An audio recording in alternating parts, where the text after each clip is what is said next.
우리나라 대통령도 처음 할 땐 다 좋다가 마지막에 다 무너지는 거예요. 그래서 이게 처음부터 똑같이 항상심이라고 그래. 처음부터 끝까지 마음이 항상 똑같은 거, 이거 유지하는 게 우리 인생이 쉽지 않아요. 여러분들이나 저나 이 항상심을 유지한다는 게 참 어려운 거예요. 무슨 얘기냐면 우리가 미국으로 수출을 제일 많이 했어요. 또 미국에서 우리 물건을 많이 사줬고, 동맹국이니까. 근데 지금은 이제 어디로, 중국으로 수출을 제일 많이 해요. 우리 수출이 한 25%, 27%, 미국은 이제 17%, 18%, 16%까지 떨어져요. 그 대신 이제 베트남이 지금 12%, 11%까지 올라와 있어요. 그러니까 지금은 경제적으로는 누구하고 가까우냐면 중국하고 가까운 거, 미국보다. 군사적으로는 완전히 반대야. 완전히 우리 미국한테 의지하고 있고, 군사는 중국하고는 완전히 상극이야. 그러니 이게 얼마나 이상한 구조예요. 군사는 미국한테 기대고 있고, 경제는 중국한테 기대고 있고, 그럼 이게 한편으로는 좋을 수 있지만 뒤집어서 말하면은 우리 미치게 만드는 거예요. 미국이 사드 배치하라고 그러니까, 우리 사드 배치했죠? 미국이 배치했어. 그랬더니 중국이 감히 우리한테 미사일을 들이대고 이 방공망을 설치를 해? 니네들 롯데 장사 못해. 막았잖아요. 그 다음에 한국으로 관광 나가는 거 다 막고, 그 다음에 우리나라 한류 가수들 들어가는 거 다 막고, 그 한영이라는 거야. 그러면 우리 꼼짝 없는 거예요. 그래서 이거 이러면 안 되겠다 그래갖고 미국한테 우리 좀 북한하고 친하게 지내면 안 되느냐고 가서 얘기하니까 안 돼. 우리가 허락할 때까지 니네 안 돼. 우리 북한하고 우리는 작년부터 친하게 지내기로 합의를 했거든요. 근데 미국에서 안 된다니까 안 되는 거야. 군사적으로는 미국에서 안 된다 그러니까 이러지도 못하고, 경제적으로는 중국이 안 되니까 이러지도 못한다고. 그러니까 지금 반도체 중국에서 지금 철수하기 일보 직전이에요. 자동차 중국에서 철수하기 일보 직전이야. 핸드폰도 중국에서 철수하기 일보 직전이에요. 왜? 막으니까. 롯데는 철수하기로 했고. 그래서 우리가 중국을 이해를 해야 된다는 거예요. 네, 식사 맛있게 하시고 산책들 잘 하셨습니까? 네. 예, 얼굴들이 진짜 밝으시고, 우리 신부님들도 그러시는데 오늘은 진짜 젊은 여자들이 많이 왔대요. 진짜 젊은 여자들이. 날이 가면 갈수록 젊은 여자들이 많이 온다고 엄청 좋아하시더라고요. 오늘은 제가 토요 특강을 하는데 우리나라가 지금 3만 달러 시대가 넘었어요. 국민 5천만에 3만 달러. 이 시대를 살아가는 우리 국민들이 어떨 때 보면은 아직도 10,000달러 수준을 생각하고 살아가는 국민들이 너무 많아요. 그래서 3만 달러 시대에 어떤 마음으로 살아가야 하는지, 또 3만 달러 정도 소득이 되면 세계 정세를 읽을 줄 알아야 돼요. 세계가 어떻게 흘러가고 있구나. 또 우리들의 생활 방식이 어떻게 바뀌어야 되는지, 그 비근한 예로 3만 달러가 넘어서는 나라들을 보면은 대개 은퇴를 해서 아프리카에 한 번씩 갔다 와요. 1년 내지 2년 정도. 봉사활동 갔다 온다고. 왜냐면 대개 연금들이 나오기 때문에 아직 내가 힘 있을 때, 내가 그래서 미국이나 유럽에 가보면은 대개, 신부님 저 1년 정도 가서 살다 왔습니다. 2년 정도 가서 살다 왔습니다. 그런 사람을 정말 많이 만나요. 근데 우리나라 국민들은 아직 그런 게 뭐가 뭔지를 아예 계획조차도 세우지 않고 있는 분들도 많은 거죠. 자신들의 삶의 방향, 그리고 이 3만 달러 시대의 복지 정책이 어떻게 바뀌는지도 모르는 분들 많아요. 제가 지난번에도 한번 강의 때 말씀드렸는데, 지금 요즘 옛날에는 고아원이라고 하는데 요즘은 애육원이라고 해요. 애육원. 근데 애육원에 거기 중고등학교에서 한 달 용돈이 20만 원이 나와요. 그리고 4계절 옷 사입으라고 또 20만 원씩 15만 원인가 나와요. 토요일 날 일요일 날은 외출도 돼요. 핸드폰도 다 쓸 수 있어요. 학원도 보내줘요. 과외도 해줘요. 영어, 수학은 과외까지 해줘요. 그러니까 국가에서 이제는 웬만하면 많이들 지원을 해줘요. 그리고 또 여러분들도 마찬가지예요. 한부모 가정도 지원금이 많아요. 또 이제 65세 넘는 분들도 지난 4월 달부터 하위 30% 30만 원씩 나오고 조금 있으면 대부분이 다 30만 원씩 나와요. 그러니까 이제 시대가 참 많이 변하고 있는데 문제는 내가 공부를 안 하는 게 문제예요. 그래서 이 토요 특강은 그런 의미에서 지금 이 시대를 살아가는데 배워야 될 것에 대한 말씀을 드리는데, 특별히 오늘은 5,000년 역사 가운데, 우리나라 5,000년 역사 가운데 뗄래야 뗄 수 없는 나라, 이 중국에 대해서 좀 장황하게 말씀을 드리고 싶습니다. 중국은 역사적으로 자신들이 통일국가를 이루고 난 다음에는 반드시 우리나라를 침략을 했어요. 침략을 했던가 아니면 속국으로 만들었거나, 중화사상이라는 것은 중국 자신들이, 이게 뭐 중국을 중심으로 해서 그려졌죠. 미국은 미국을 중심으로 해서 지도가 나와요. 그리고 아프리카는 아예 거꾸로 지도가 나와요. 자기네들 밑에 안 있고 위에 있다 이거야. 그러니까 우리가 이 보는 지도가 전 세계 사람들이 똑같이 본다고 생각하면 큰 착각이에요. 중국은 자기네들이 이 중화사상으로 해갖고 요렇게 요 위에 있는 여진족, 말괄족, 돌궐족, 몽골족 이걸 다 오랑캐라고 그랬어요. 이 밑에 베트남 이쪽도 다 오랑캐라고 그랬어요. 아니면 오랑캐라고 무시하거나 아니면은 자기네들 속국으로 만들었거나. 근데 그 첫 번째가 우리나라였어요. 우리나라.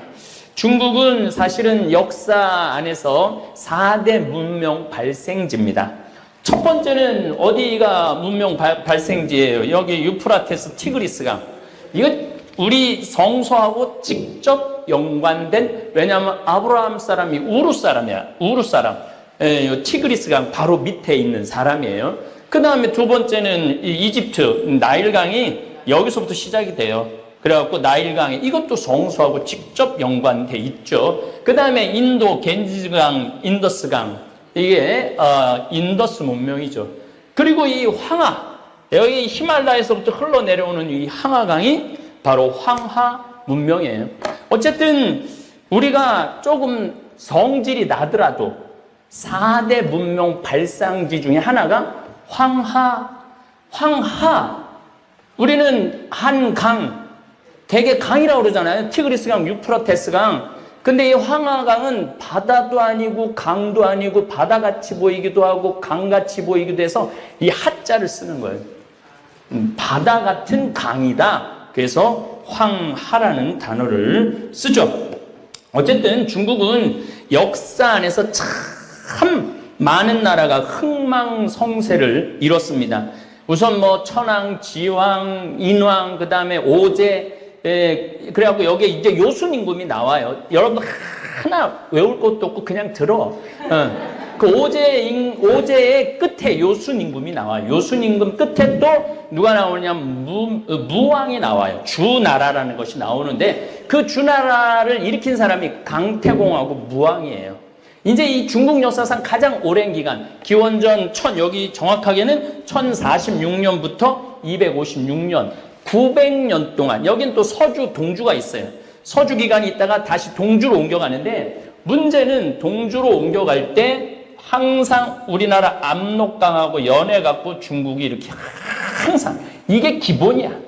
그러니까 항상 이 진시황, 뭐 주나라 때부터 진시황, 그 다음에 한나라, 이 모든 게 어디하고 연관되어 있느냐면은 우리나라 압록강. 여러분들 안희시성이라는 영화 봤어요?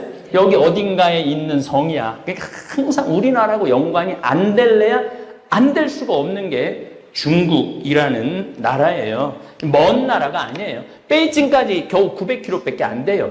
여기 서울부터 부산이 400km인데. 그러니까 베이징까지 고속철이 생기면 4시간이면 가는 거리야. 근데 우리는 중국이 되게 멀리 있다고 생각하고 오해하고 있죠. 어쨌든 주나라는 한 500년경부터 왕권이 약해져요. 그래갖고 이때부터 춘추 전국시대가 시작이 돼요. 많이 들었죠? 춘추 전국시대. 이거 사실 춘추 전국시대가 중요한 게 아니라 제자 백가가 중요한 거예요. 제자 백가는 뭐냐면 공자, 맹자, 농자, 뭐 한비자, 뭐 순자, 뭐 무슨 뭐 하여튼 뭐 굉장히 법가 이 100가지의 이론이 나왔다. 그래서 제자 백가야. 근데 사실은 이 문화적으로 가장 융성했던 때가 이때이기도 합니다. 이 춘추 전국시대 제자 백가 이 시대를 통일한 사람이 바로 진시황이에요. 진시황. 그래서 진시황이 위대한 거예요. 네. 그래갖고 통일을 딱 해놓으니까 이 온갖 춘추 전국시대 제자 100가지 이론이 있으니 말이 100가지가 있는데 나라를 통일을 해? 그래서 어떻게 했어? 분석갱유라는 거래요. 싹 태워버려. 공자 책이든 공자, 노노, 뭐 맹자 뭐 이런 거 싹 다 불태워버려. 뭐만 딱 남겨놓느냐면 농사 짓는 서적만 남겨놓고 다 불태워버려. 그래서 뭐를 하냐면 사상을 한 가지로 통일하겠다. 그래서 분석갱유라는 게 나와요. 그 다음에 도량 치수도 똑같이 만들고 법도 하나로 이 제도도 이렇게 그러니까 군 뭐 이런 걸 다 정비를 하는 사람이 누구냐면 진시황이에요. 근데 문제는 이 진시황이 문제가 아방궁을 만들어 놓고 살았다는 거예요. 아방궁이 누구한테서 나온 거냐면 진시황한테 나오는 거예요. 그 다음에 또 문제는 만리장성을 쌓아요. 이놈은 우리나라부터 시작해갖고 이렇게 이 몽골까지 침략을 못하게 만리장성을 쌓는데 얼마나 많은 그래서 그런 얘기가 있잖아요. 거기 저기 뭐야 만리장성 쌓는데 사람 시체 하나씩 싸갖고 쌓아올린 거하고 마찬가지라고. 그러니까 너무너무 힘들었던 거지. 그리고 이제 자기 죽는 거 묘 만들어 놓는다고 묘를 만들어 놨는데 제가 여기 시안이라는 곳이에요. 진시황이 수도로 삼았고 묘로 삼았던 데가 시안이라는 곳인데 거기 가보니까 병마용이라고 지하에 그 뭐 한 3,000명, 4,000명 그 전부 다 지하에 죽은 자기를 호의를 한다고. 그 병마용. 근데 그 병사들 얼굴 표정이 똑같은 사람이 한 명도 없어요. 가보신 분들 알겠지만은. 그리고 실질적으로 아직까지 진시황 묘는 아직 개방하지 않았어요. 네, 개방하지 않았어요. 그 크기가 지금 이집트의 피라미드보다 크다는 거예요. 이 병마용도 그러니 그 많은 걸 하니 백성들이 허덕이겠죠. 허덕일 수밖에 없어요. 그 묘 만드는 사람은 다 죽였대잖아요. 그 위치 아는 데를 모르게 한다고 싹 다 죽였대잖아요. 이거를 누가 반대하냐면 큰아들이 반대를 해요. 큰아들이 반대를 하는데 그러시면 안 됩니다. 아바마마. 그래갖고 아들을 만리장성 쌓는데 내보내버려. 그래갖고 나중에 죽여버려. 그러면서 또 여러분들 유명한 진시황 얘기는 불로초. 그렇죠? 3,000명의 동자를 뽑아갖고 불로초 구하라고 저쪽에 내려가면은 먹으면 공진당인지 뭔지 그거 먹으면 안 죽는다고. 그래갖고 내보내는데 결국은 가갖고 안 왔잖아요. 그 사람들이 일본 가서 살았다는 그런 얘기도 있고, 일본의 시조가 됐다는 얘기도 있고. 어쨌거나 그러면서 진나라는 금방 망해요. 진나라가 금방 망하면서 여러분들이 너무너무 잘 알고 있는 초한지, 초나라와 한나라. 장기 둘 때 초나라, 한나라, 장기, 한나라는 빨간 거, 초나라는 파란 거 아시죠? 거기에 항우와 유방이 등장을 하는 거예요. 근데 항우 장사라고 그러잖아요. 항우는 힘이 어마어마하게 셌어. 근데 이 항우가 힘만 셌어. 유방은 외우기도 쉽잖아. 유방은 내가 비누 만들 때 용인시 처인구 유방리야. 유방리 아는 분들 알 거예요. 그거 왜 유방이냐면 그 동네가 유방 같아서 유방리예요. 동네가. 어쨌든 이 유방은 어쨌든 뭐 하여튼 굉장히 남의 말을 잘 듣는 사람이야. 장량과 한신이라는 이 책사의 말을 잘 들어요. 계속 항우가 유리하다가 마지막에 이제 몰리죠. 자기 마음대로 하다가. 그래서 이제 마지막 강에 딱 들어서서 아까 말씀드렸듯이 마지막 코너에 몰려요. 이랬을 때 배수진을 치자. 내가 힘으로는 누구든지 다 이길 수 있으니까 병사들한테 우리 저 한나라 놈들 이길 수 있다. 그래갖고 이제 결의를 하는데 딱 공격하려고 보니까 눈빛이 다 살아있는 거야. 우리가 덤벼들었다가는 아니 뭐 쥐도 궁지에 몰리면 고양이를 문대는데 우리가 아무리 지금 군사수로 우수하지만 안 되겠다. 한신이 건의를 해요. 유방한테. 하루 참자고. 그래서 바로 안 몰고 기다렸는데 이 한신이 그런 말을 하는 거예요. 초나라 혹시 이따가 온 군사들이 있으면 전부 다 불러오라고. 너희들 초나라 노래를 아느냐? 안다고. 그 앞에서 아주 구성지게 노래를 하는 거야. 그러니까 이 도끼를 품었던 초나라 군사들이 막 고향 생각나고 우는 거야. 이게 바로 사면초가야. 사면에서 초나라 노래가 흘러나온다. 그래서 결국은 항우가 내가 도저히 이길 수가 없구나. 그래서 자결을 하죠. 자기 애첩이랑. 그래갖고 탄생된 나라가 한나라예요. 한나라. 여러분들 중국 사람들 한족 그러잖아요. 그러니까 이게 이제 한나라가 중국의 기본이 되는 거죠. 한나라는 처음에 잘 나갔어요.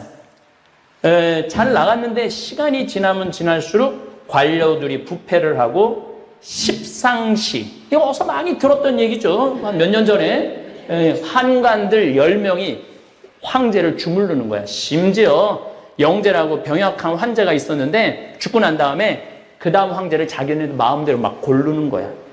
그러니까 이거 안 되겠다. 그래서 중국에는 황건적이 있고 홍건적이 있어요. 황건적은 바로 삼국시대가 열리기, 이제 위초고라고 조조, 유비, 손곤으로 하는 삼국시대 전에 들고 일어나는 건 황건적이야. 그 다음 명나라를 탄생시킨 건 홍건적이에요. 근데 황건적이 들고 일어나요. 막 들고 일어나니까 동탁이 십상시도 쳐부수시고 황건적도 쳐부셔야 되겠다 그래서 들어와갖고 정권을 잡죠. 근데 이 동탁이 처음에는 처음에는 다 좋은 마음으로 들어와. 우리나라 대통령도 처음 할 때는 다 좋다가 마지막에 다 무너지는 거예요. 그래서 이게 처음부터 똑같이 항상심이라고 그래. 처음부터 끝까지 마음이 항상 똑같은 거. 이거 유지하는 게 우리 인생이 쉽지 않아요. 여러분들이나 저나 이 항상심을 유지한다는 게 참 어려운 거예요. 어쨌거나 이 동탁을 죽여야 되겠다. 그래갖고 동탁을 몰아내죠.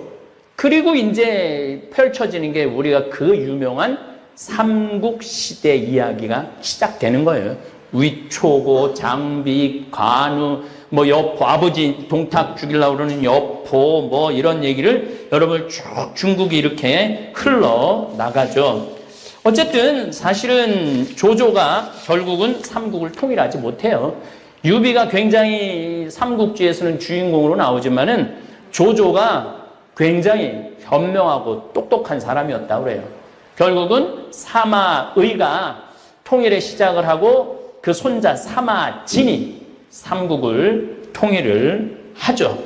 근데 이 사마진이 통일을 하고 이 나라를 잘 유지하다가 또 한 200~300년 지나고 난 다음에 또 중국은 항상 그래요. 아주 어처구니 없이 나라가 망해요. 600년, 지금부터가 아주 중요해요. 600년경에 수나라가 나라를 통일을 다시 해요. 수나라가 나라를 통일하는데 이 수양제는 어떻게 하느냐면은 이 나라를 이제 다 통일하고 힘도 좀 남고 그러니까 어딜 쳐야 된다? 만주를 휘어잡고 있는 고구려를 쳐야 된다. 그래갖고 고구려로 쳐들어와요.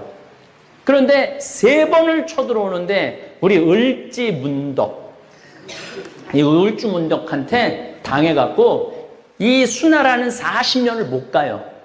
근데 을지는 사실은 이게 우리나라 성이 아니라 여진족 성이에요. 제가 말씀을 드렸는데 내가 토요특강 못 들었으면은 못하죠.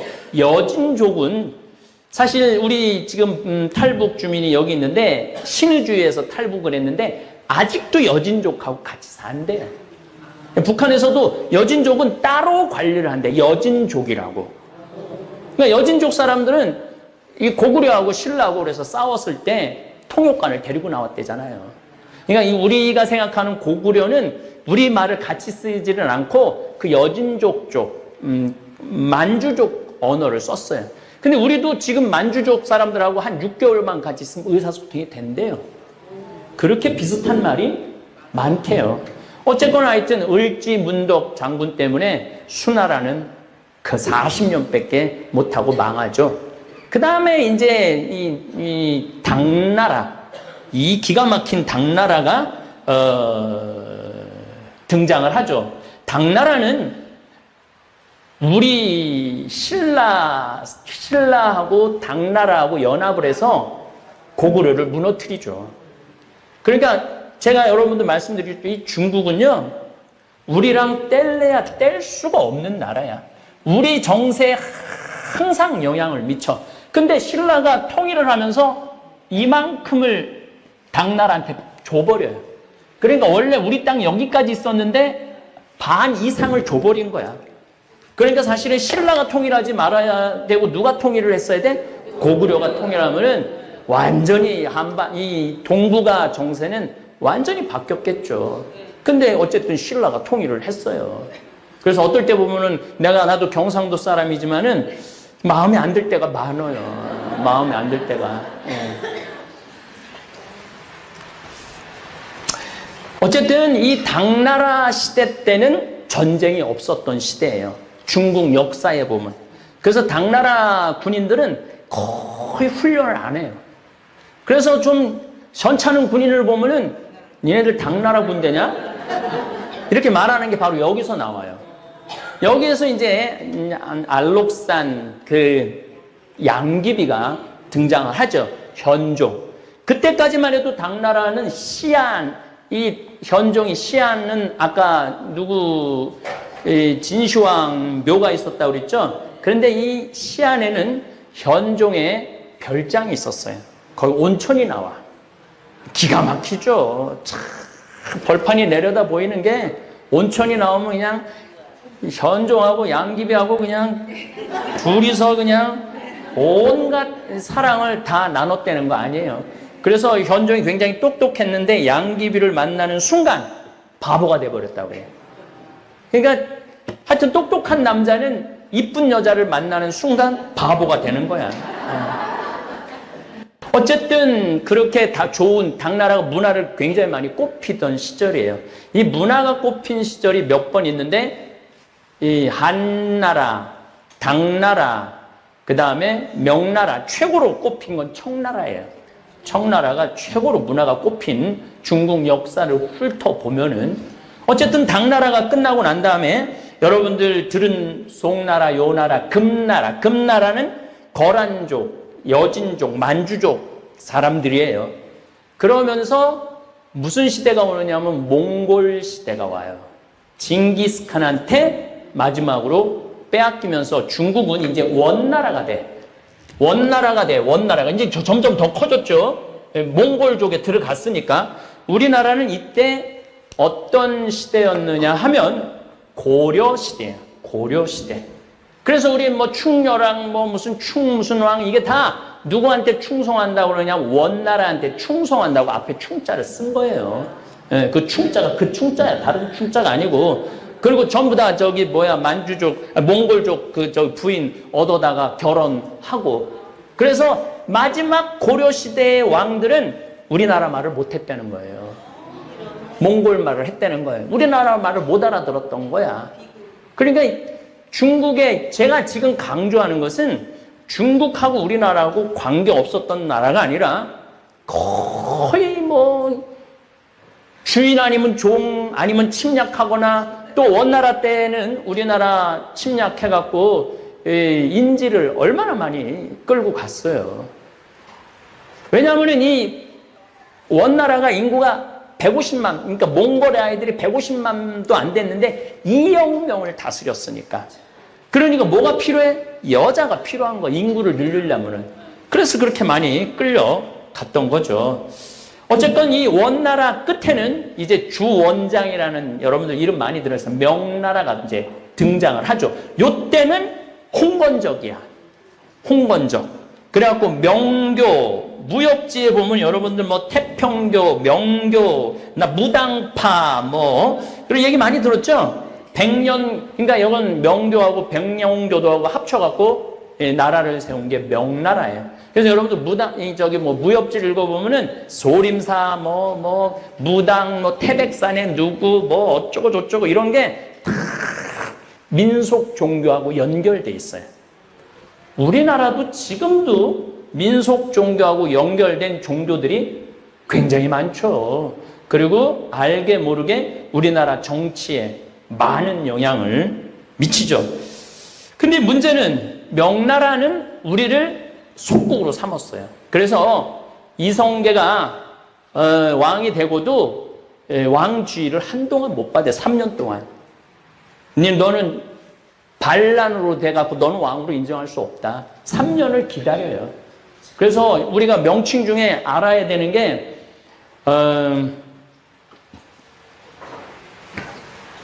대감, 상감. 대감이나 상감이나 한 끗 차이야. 근데 우리는 상감마마를 왕으로 하잖아요. 이 상감이라는 단어도 중국 사람들이 준 거예요. 명나라에서. 우리는 감히 황제라는 단어도 못 썼고 왕이라는 칭호도 누가 내려줘야 돼? 왕이라는 칭호도 명나라가 내려줘야 돼. 칭호도. 근데 이 명나라 시대 1592년에 어떤 일이 벌어지느냐면 임진왜란이 벌어져요. 임진왜란이 벌어지고 이제 막 거의 왕이 막 압록강 앞까지 도망을 가니까 이 명나라에서 이여성 장군을 보내갖고 오만을 보내갖고 전쟁을 하죠. 요거는 내가 예전에 강의 때 1시간에 걸쳐서 강의한 내용이 있어요. 아주 리얼하고 재미나게 얘기를 해줬는데 이때 명나라가 저 밑에 부산까지 내몰고 일본까지 밀고 갔으면 명나라는 안 망했어요. 그런데 바로 한양을 탈환하고부터 뭘 하느냐면은 휴전을 제의를 해요. 그러면서 거의 5년 동안을 명나라 군인들이 5만 명이 여기서 머물러. 그러면서 계속 본국이 군사 아주 잘 싸우는 애도 5만 명을 딱 빼냈으니까 계속 북쪽이 약해졌던 거야.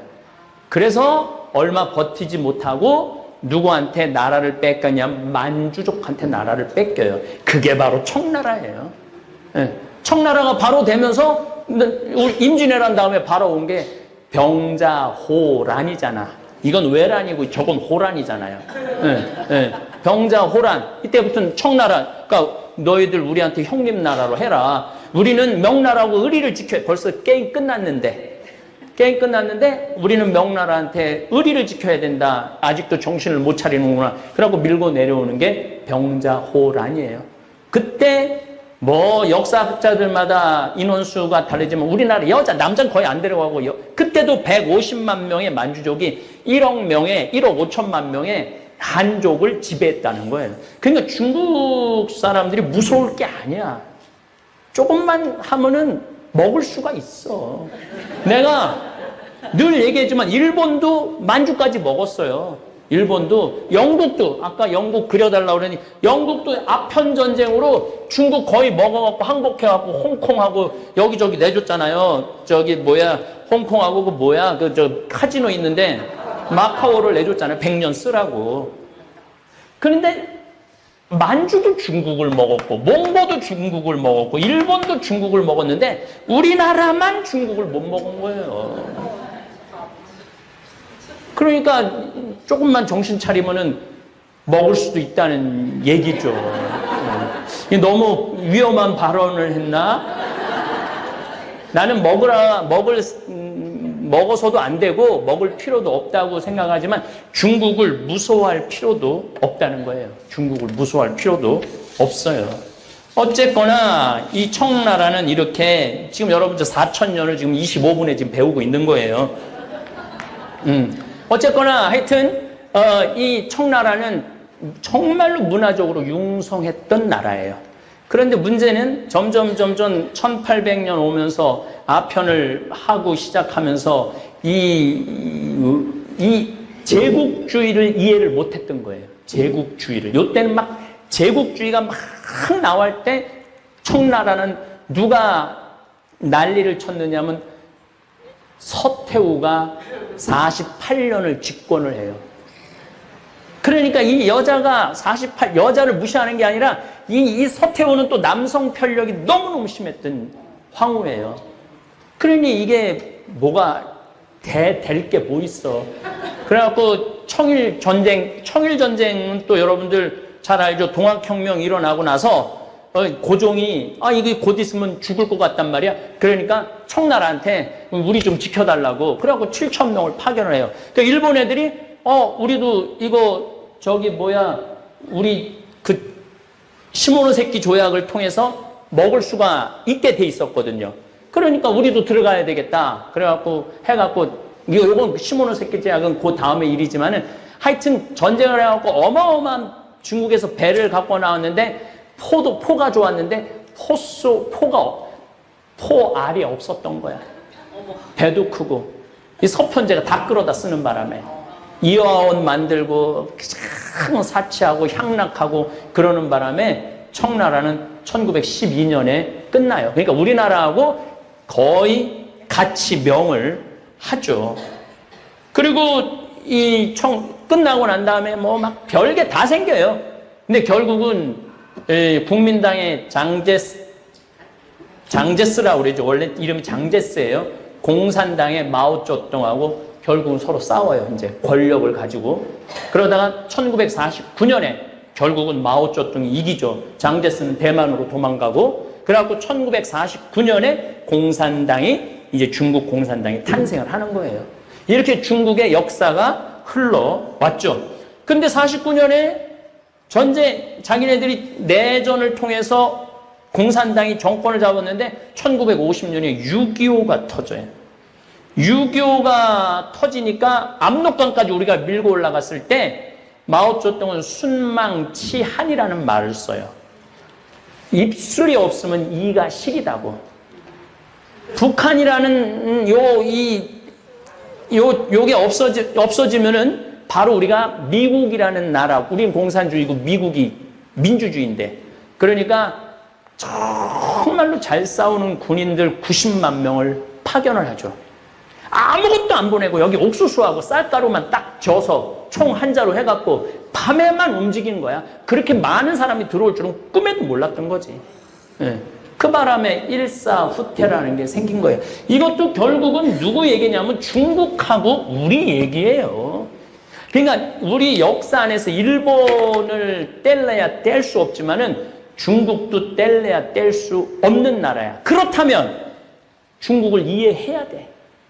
도대체 중국 민족은 어떻게 생겨먹었고 그 민족은 심성이 어떻고 그런 거를 우리가 알아야 되는데 전혀 모르고 방송에서 뭐만 나오면 저런 나쁜 놈들, 저런 이상한 놈들 요 정도 수준으로 이해해서는 안 된다는 거예요.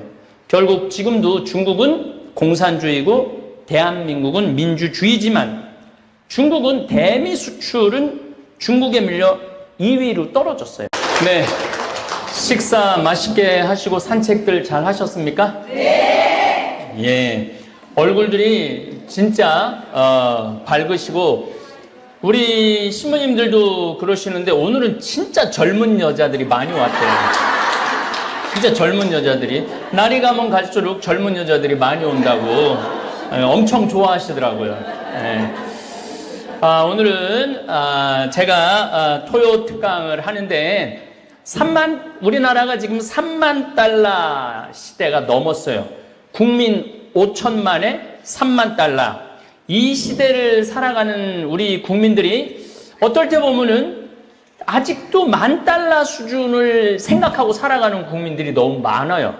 그래서 3만 달러 시대에 어떤 마음으로 살아가야 하는지, 또 3만 달러 정도 소득이 되면 세계 정세를 읽을 줄 알아야 돼요. 세계가 어떻게 흘러가고 있구나. 또 우리들의 생활 방식이 어떻게 바뀌어야 되는지, 뭐 그 비근한 예로 3만 달러가 넘어서는 나라들을 보면은 대개 은퇴를 해서 아프리카에 한 번씩 갔다 와요. 1년 내지 2년 정도. 봉사활동 갔다 온다고. 왜냐면 대개 연금들이 나오기 때문에 아직 내가 힘 있을 때 내가 그래서 미국이나 유럽에 가보면은 대개 신부님 저 1년 정도 가서 살다 왔습니다. 2년 정도 가서 살다 왔습니다. 그런 사람을 정말 많이 만나요. 근데 우리나라 국민들은 아직 그런 게 뭐가 뭔지를 아예 계획조차도 세우지 않고 있는 분들도 많은 거죠. 자신들의 삶의 방향, 그리고 이 3만 달러 시대의 복지 정책이 어떻게 바뀌는지도 모르는 분들 많아요. 제가 지난번에도 한번 강의 때 말씀드렸는데 지금 요즘 옛날에는 고아원이라고 그러는데 요즘은 애육원이라고 그래요. 애육원.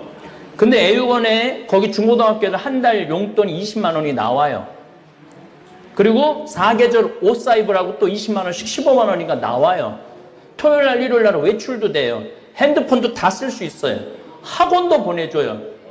과외도 해줘요. 영어 수학은 과외까지 해줘요. 그러니까 국가에서 이제는 웬만하면 많이들 지원을 해줘요. 그리고 또 여러분들도 마찬가지예요. 한부모 가정도 지원금이 많아요. 또 이제 65세 넘는 분들도 지난 4월 달부터 하위 30% 30만 원씩 나오고 조금 있으면 대부분이 다 30만 원씩 나와요. 그러니까 이제 시대가 참 많이 변하고 있는데 문제는 내가 공부를 안 하는 게 문제예요. 그래서 이 토요 특강은 그런 의미에서 지금 이 시대를 살아가는데 배워야 될 것에 대한 말씀을 드리는데 특별히 오늘은 5,000년 역사 가운데 우리나라 5,000년 역사 가운데 뗄래야 뗄 수 없는 나라 이 중국에 대해서 좀 장황하게 말씀을 드리고 싶습니다. 중국은 역사적으로 자신들이 통일국가를 이루고 난 다음에는 반드시 우리나라를 침략을 했어요. 침략을 했던가 아니면 속국으로 만들었거나 중화사상이라는 것은 중국 자신들이 이게 뭐 중국을 중심으로 해서 그려졌죠. 미국은 미국을 중심으로 해서 지도가 나와요. 그리고 아프리카는 아예 거꾸로 지도가 나와요. 자기네들 밑에 안 있고 위에 있다 이거야. 그러니까 우리가 이 보는 지도가 전 세계 사람들이 똑같이 본다고 생각하면 큰 착각이에요. 중국은 자기네들이 이 중화사상으로 해갖고 요렇게 요 위에 있는 여진족, 말괄족, 돌궐족, 몽골족 이걸 다 오랑캐라고 그랬어요. 이 밑에 베트남 이쪽도 다 오랑캐라고 그랬어요. 아니면 오랑캐라고 무시하거나 아니면은 자기네들 속국으로 만들었거나. 근데 그 첫 번째가 우리나라였어요. 우리나라. 중국은 사실은 역사 안에서 4대 문명 발생지입니다. 첫 번째는 어디가 문명 발생지예요? 여기 유프라테스 티그리스강. 이거 우리 성서하고 직접 연관된, 왜냐하면 아브라함 사람이 우르 사람이야. 우르 사람. 티그리스강 바로 밑에 있는 사람이에요.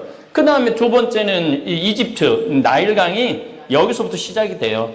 그래갖고 나일강에 이것도 성서하고 직접 연관돼 있죠. 그 다음에 인도 겐지스강, 인더스강 이게 인더스 문명이죠.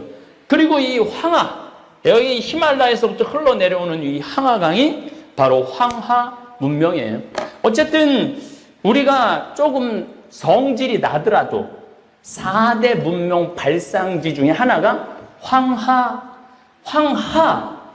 우리는 한 강, 되게 강이라고 그러잖아요. 티그리스강, 유프라테스강. 근데 이 황하강은 바다도 아니고 강도 아니고 바다같이 보이기도 하고 강같이 보이기도 해서 이 하자를 쓰는 거예요. 바다 같은 강이다. 그래서 황하라는 단어를 쓰죠. 어쨌든 중국은 역사 안에서 참 많은 나라가 흥망성쇠를 이뤘습니다. 우선 뭐 천황, 지황, 인왕, 그 다음에 오제, 그래갖고 여기에 이제 요순임금이 나와요. 여러분 하나 외울 것도 없고 그냥 들어. 그 오제의 끝에 요순임금이 나와요. 요순임금 끝에 또 누가 나오냐면 무왕이 나와요. 주나라라는 것이 나오는데 그 주나라를 일으킨 사람이 강태공하고 무왕이에요. 이제 이 중국 역사상 가장 오랜 기간, 기원전 여기 정확하게는 1046년부터 256년, 900년 동안, 여긴 또 서주, 동주가 있어요. 서주 기간이 있다가 다시 동주로 옮겨가는데, 문제는 동주로 옮겨갈 때 항상 우리나라 압록강하고 연해갖고 중국이 이렇게 항상, 이게 기본이야. 그러니까 항상 이 진시황, 주나라 때부터 진시황, 그 다음에 한나라, 이 모든 게 어디하고 연관되어 있느냐면은 우리나라 압록강. 여러분들 안희시성이라는 영화 봤어요? 여기 어딘가에 있는 성이야. 그러니까 항상 우리나라하고 연관이 안 될래야 안 될 수가 없는 게 중국이라는 나라예요. 먼 나라가 아니에요. 베이징까지 겨우 900km밖에 안 돼요. 여기 서울부터 부산이 400km인데. 그러니까 베이징까지 고속철이 생기면 4시간이면 가는 거리야. 근데 우리는 중국이 되게 멀리 있다고 생각하고 오해하고 있죠. 어쨌든 주나라는 한 500년 경부터 왕권이 약해져요. 그래갖고 이때부터 춘추 전국시대가 시작이 돼요. 많이 들었죠? 춘추 전국시대. 이거 사실 춘추 전국시대가 중요한 게 아니라 제자 백가가 중요한 거예요. 제자 백가는 뭐냐면 공자, 맹자, 농자, 한비자, 순자, 하여튼 굉장히 법가, 이 100가지의 이론이 나왔다. 그래서 제자 백가야. 근데 사실은 이 문화적으로 가장 융성했던 때가 이때이기도 합니다. 이 춘추 전국시대, 제자 백가 이 시대를 통일한 사람이 바로 진시황이에요. 진시황.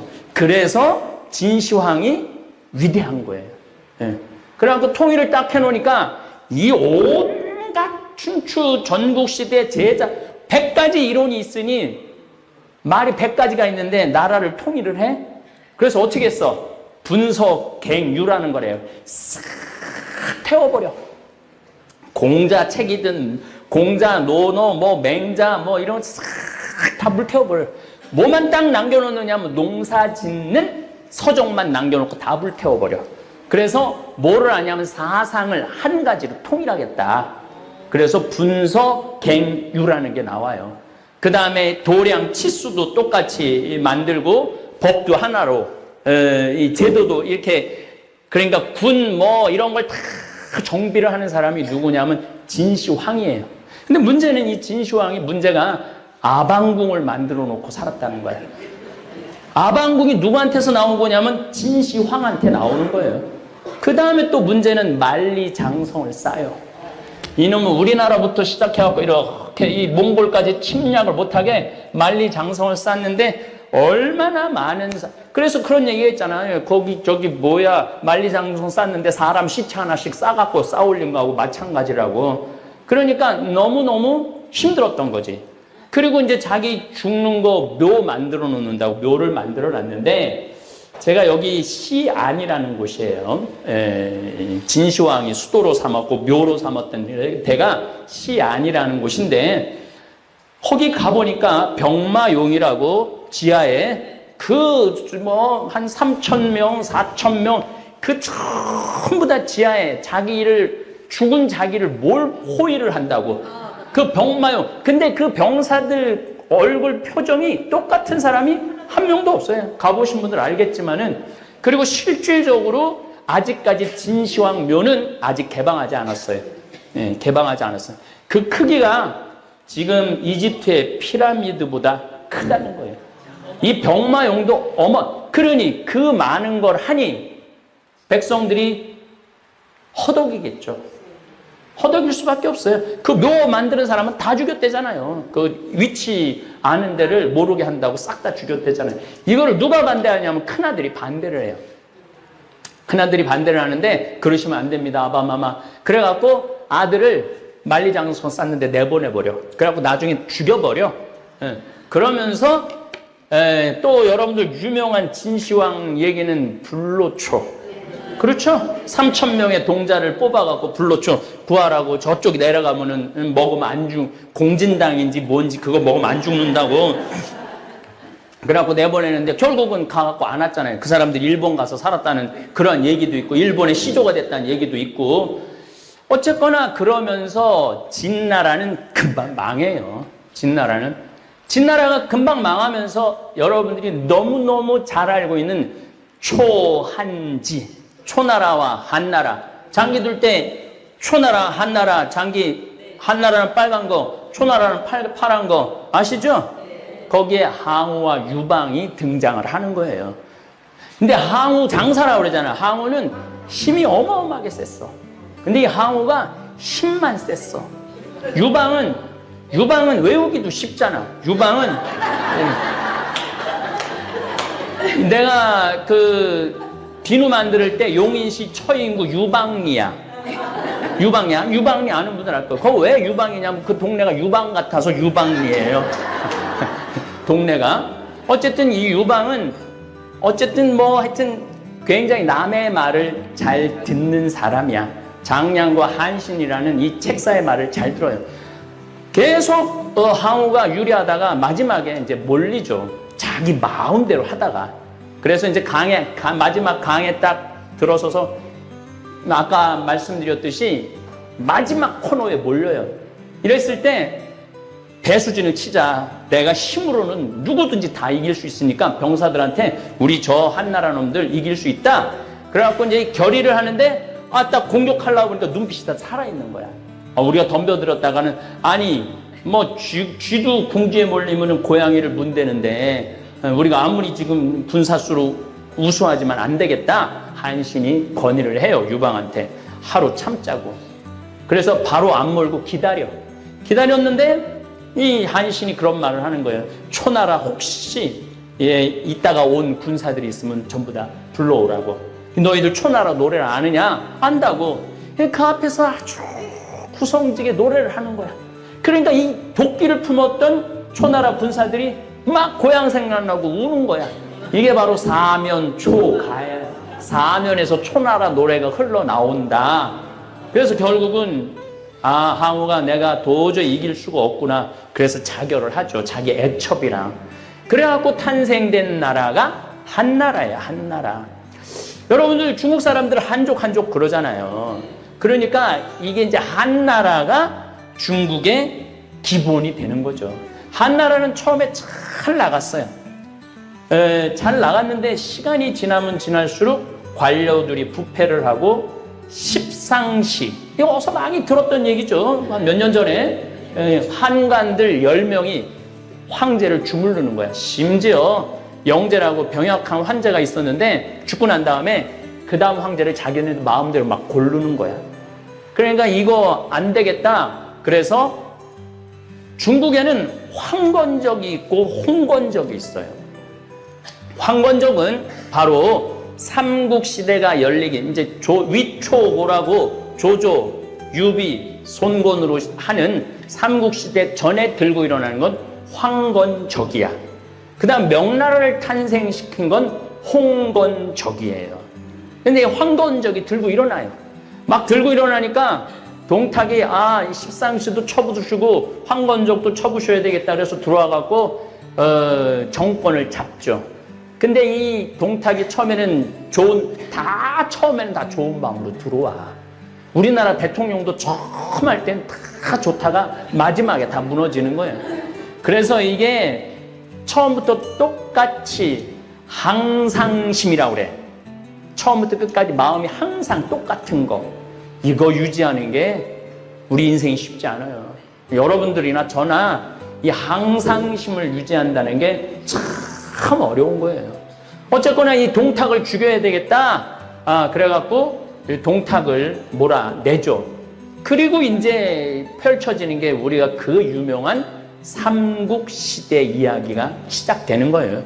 위초고, 장비, 관우, 뭐 여포, 아버지 동탁 죽이려고 그러는 여포, 뭐 이런 얘기를 여러분 쭉 중국이 이렇게 흘러나가죠. 어쨌든 사실은 조조가 결국은 삼국을 통일하지 못해요. 유비가 굉장히 삼국지에서는 주인공으로 나오지만은 조조가 굉장히 현명하고 똑똑한 사람이었다고 그래요. 결국은 사마의가 통일의 시작을 하고 그 손자 사마진이 삼국을 통일을 하죠. 근데 이 사마진이 이 통일을 하고 이 나라를 잘 유지하다가 또 한 200~300년 지나가고 난 다음에 또 중국은 항상 그래요. 아주 어처구니 없이 나라가 망해요. 600년, 지금부터가 아주 중요해요. 600년경에 수나라가 나라를 통일을 다시 해요. 수나라가 나라를 통일하는데 이 수양제는 어떻게 하느냐면은 이 나라를 이제 다 통일하고 힘도 좀 남고 그러니까 어딜 쳐야 된다? 만주를 휘어잡고 있는 고구려를 쳐야 된다. 그래갖고 고구려로 쳐들어와요. 그런데 3번을 쳐들어오는데 우리 을지문덕, 이 을주문덕한테 당해갖고 이 수나라는 40년을 못 가요. 근데 을지는 사실은 이게 우리나라 성이 아니라 여진족 성이에요. 제가 말씀을 드렸는데 내가 토요특강 못 들었으면은 못하죠. 여진족은 사실 우리 지금 탈북 주민이 여기 있는데 신의주에서 탈북을 했는데 아직도 여진족하고 같이 산대요.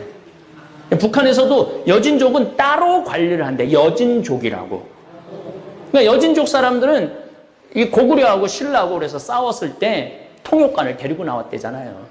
그러니까 우리가 생각하는 고구려는 우리 말을 같이 쓰지는 않고 그 여진족 쪽, 만주족 언어를 썼어요. 근데 우리도 지금 만주족 사람들하고 한 6개월만 같이 있으면 의사소통이 된대요. 그렇게 비슷한 말이 많대요. 어쨌거나 하여튼 을지문덕 장군 때문에 수나라는 그 40년밖에 못하고 망하죠. 그 다음에 이제 이 당나라, 이 기가 막힌 당나라가 등장을 하죠. 당나라는 우리 신라하고 당나라하고 연합을 해서 고구려를 무너뜨리죠. 그러니까 제가 여러분들 말씀드릴 때 이 중국은요, 우리랑 뗄래야 뗄 수가 없는 나라야. 우리 정세에 항상 영향을 미쳐. 근데 신라가 통일을 하면서 이만큼을 당나라한테 줘버려요. 그러니까 원래 우리 땅 여기까지 있었는데 반 이상을 줘버린 거야. 그러니까 사실은 신라가 통일하지 말아야 되고 누가 통일을 했어야 돼? 고구려가 통일하면은 완전히 이 동북아 정세는 완전히 바뀌었겠죠. 근데 어쨌든 신라가 통일을 했어요. 그래서 어떨 때 보면은 나도 경상도 사람이지만은 마음에 안 들 때가 많아요. 마음에 안 들 때가. 어쨌든 이 당나라 시대 때는 전쟁이 없었던 시대예요. 중국 역사에 보면. 그래서 당나라 군인들은 거의 훈련을 안 해요. 그래서 좀 현찮은 군인을 보면은 니네들 당나라 군대냐? 이렇게 말하는 게 바로 여기서 나와요. 여기에서 이제 알록산 그 양귀비가 등장을 하죠. 현종. 그때까지만 해도 당나라는 시안, 이 현종이 시안은 아까 진시황 묘가 있었다고 그랬죠? 그런데 이 시안에는 현종의 별장이 있었어요. 거기 온천이 나와. 기가 막히죠. 참 벌판이 내려다 보이는 게 온천이 나오면 그냥 현종하고 양귀비하고 그냥 둘이서 그냥 온갖 사랑을 다 나눴다는 거 아니에요. 그래서 현종이 굉장히 똑똑했는데 양귀비를 만나는 순간 바보가 돼버렸다고 해요. 그러니까 하여튼 똑똑한 남자는 이쁜 여자를 만나는 순간 바보가 되는 거야. 어쨌든 그렇게 다 좋은 당나라가 문화를 굉장히 많이 꼽히던 시절이에요. 이 문화가 꼽힌 시절이 몇 번 있는데 이 한나라, 당나라, 그 다음에 명나라, 최고로 꼽힌 건 청나라예요. 청나라가 최고로 문화가 꼽힌 중국 역사를 훑어보면은 어쨌든 당나라가 끝나고 난 다음에 여러분들 들은 송나라, 요나라, 금나라. 금나라는 거란족, 여진족, 만주족 사람들이에요. 그러면서 무슨 시대가 오느냐면 몽골 시대가 와요. 징기스칸한테 마지막으로 빼앗기면서 중국은 이제 원나라가 돼. 원나라가 이제 점점 더 커졌죠. 몽골족에 들어갔으니까 우리나라는 이때 어떤 시대였느냐 하면 고려시대예요. 고려시대. 그래서 우리 뭐 충렬왕, 뭐 무슨 무슨 왕, 이게 다 누구한테 충성한다고 그러냐? 원나라한테 충성한다고 앞에 충자를 쓴 거예요. 예, 그 충자가 그 충자야. 다른 충자가 아니고. 그리고 전부 다 저기 뭐야, 만주족, 몽골족 그 저 부인 얻어다가 결혼하고. 그래서 마지막 고려시대의 왕들은 우리나라 말을 못했다는 거예요. 몽골 말을 했다는 거예요. 우리나라 말을 못 알아들었던 거야. 그러니까 중국에 제가 지금 강조하는 것은 중국하고 우리나라하고 관계 없었던 나라가 아니라 거의 뭐 주인 아니면 종 아니면 침략하거나 또 원나라 때는 우리나라 침략해갖고 인지를 얼마나 많이 끌고 갔어요. 왜냐하면 이 원나라가 인구가 150만, 그러니까 몽골의 아이들이 150만도 안 됐는데 2억 명을 다스렸으니까. 그러니까 뭐가 필요해? 여자가 필요한 거, 인구를 늘리려면은. 그래서 그렇게 많이 끌려갔던 거죠. 어쨌건 이 원나라 끝에는 이제 주원장이라는 여러분들 이름 많이 들어서 명나라가 이제 등장을 하죠. 요때는 홍건적이야. 홍건적. 그래갖고 명교, 무협지에 보면 여러분들 뭐 태평교, 명교, 나 무당파 뭐 그런 얘기 많이 들었죠? 백년, 그러니까 이건 명교하고 백령교도하고 합쳐갖고 나라를 세운 게 명나라예요. 그래서 여러분들 저기 뭐 무협지를 읽어보면은 소림사, 무당, 태백산의 누구, 뭐 어쩌고 저쩌고 이런 게 다 민속 종교하고 연결돼 있어요.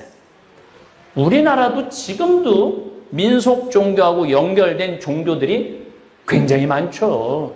그리고 알게 모르게 우리나라 정치에 많은 영향을 미치죠. 근데 문제는 명나라는 우리를 속국으로 삼았어요. 그래서 이성계가 왕이 되고도 왕주의를 한동안 못 받아. 3년 동안. 너는 반란으로 돼갖고 너는 왕으로 인정할 수 없다. 3년을 기다려요. 그래서 우리가 명칭 중에 알아야 되는 게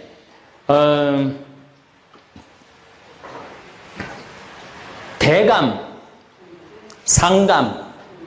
대감이나 상감이나 한 끗 차이야. 근데 우리는 상감마마를 왕으로 하잖아요. 이 상감이라는 단어도 중국 사람들이 준 거예요. 명나라에서. 우리는 감히 황제라는 단어도 못 썼고 왕이라는 칭호도 누가 내려줘야 돼? 왕이라는 칭호도 명나라가 내려줘야 돼. 칭호도. 근데 이 명나라 시대 1592년에 어떤 일이 벌어지느냐 하면 임진왜란이 벌어져요. 임진왜란이 벌어지고 이제 막 거의 뭐 왕이 막 압록강 앞까지 도망을 가니까 이 명나라에서 이여성 장군을 보내갖고 오만을 보내갖고 전쟁을 하죠. 요거는 내가 예전에 강의 때 1시간에 걸쳐서 강의한 내용이 있어요. 아주 리얼하고 재미나게 얘기를 해줬는데 이때 명나라가 저 밑에 부산까지 내몰고 일본까지 밀고 갔으면 명나라는 안 망했어요. 그런데 바로 한양을 탈환하고부터 뭘 하느냐면은 휴전을 제의를 해요. 그러면서 거의 5년 동안을 명나라 군인들이 5만 명이 여기서 머물러. 그러면서 계속 본국이 군사 아주 잘 싸우는 애도 5만 명을 딱 빼냈으니까 계속 북쪽이 약해졌던 거야. 그래서 얼마 버티지 못하고 누구한테 나라를 뺏겼냐? 만주족한테 나라를 뺏겨요. 그게 바로 청나라예요. 네. 청나라가 바로 되면서 임진왜란 다음에 바로 온 게 병자호란이잖아. 이건 왜란이고 저건 호란이잖아요. 네. 네. 병자호란. 이때부터는 청나라. 그러니까 너희들 우리한테 형님나라로 해라. 우리는 명나라하고 의리를 지켜. 벌써 게임 끝났는데 우리는 명나라한테 의리를 지켜야 된다. 아직도 정신을 못 차리는구나. 그러고 밀고 내려오는 게 병자호란이에요. 그때 뭐 역사학자들마다 인원수가 다르지만 우리나라 여자, 남자는 거의 안 데려가고 그때도 150만 명의 만주족이 1억 5천만 명의 한족을 지배했다는 거예요. 그러니까 중국 사람들이 무서울 게 아니야. 조금만 하면은 먹을 수가 있어. 내가 늘 얘기했지만 일본도 만주까지 먹었어요. 일본도, 영국도, 아까 영국 그려달라고 그러니 영국도 아편 전쟁으로 중국 거의 먹어갖고 항복해갖고 홍콩하고 여기저기 내줬잖아요. 저기 뭐야, 홍콩하고 그 뭐야, 카지노 있는데 마카오를 내줬잖아요. 100년 쓰라고. 그런데 만주도 중국을 먹었고, 몽고도 중국을 먹었고, 일본도 중국을 먹었는데 우리나라만 중국을 못 먹은 거예요. 그러니까 조금만 정신 차리면은 먹을 수도 있다는 얘기죠. 너무 위험한 발언을 했나? 나는 먹어서도 안 되고 먹을 필요도 없다고 생각하지만 중국을 무서워할 필요도 없다는 거예요. 중국을 무서워할 필요도 없어요. 어쨌거나 이 청나라는 이렇게 지금 여러분들 4,000년을 지금 25분에 지금 배우고 있는 거예요. 어쨌거나 하여튼 이 청나라는 정말로 문화적으로 융성했던 나라예요.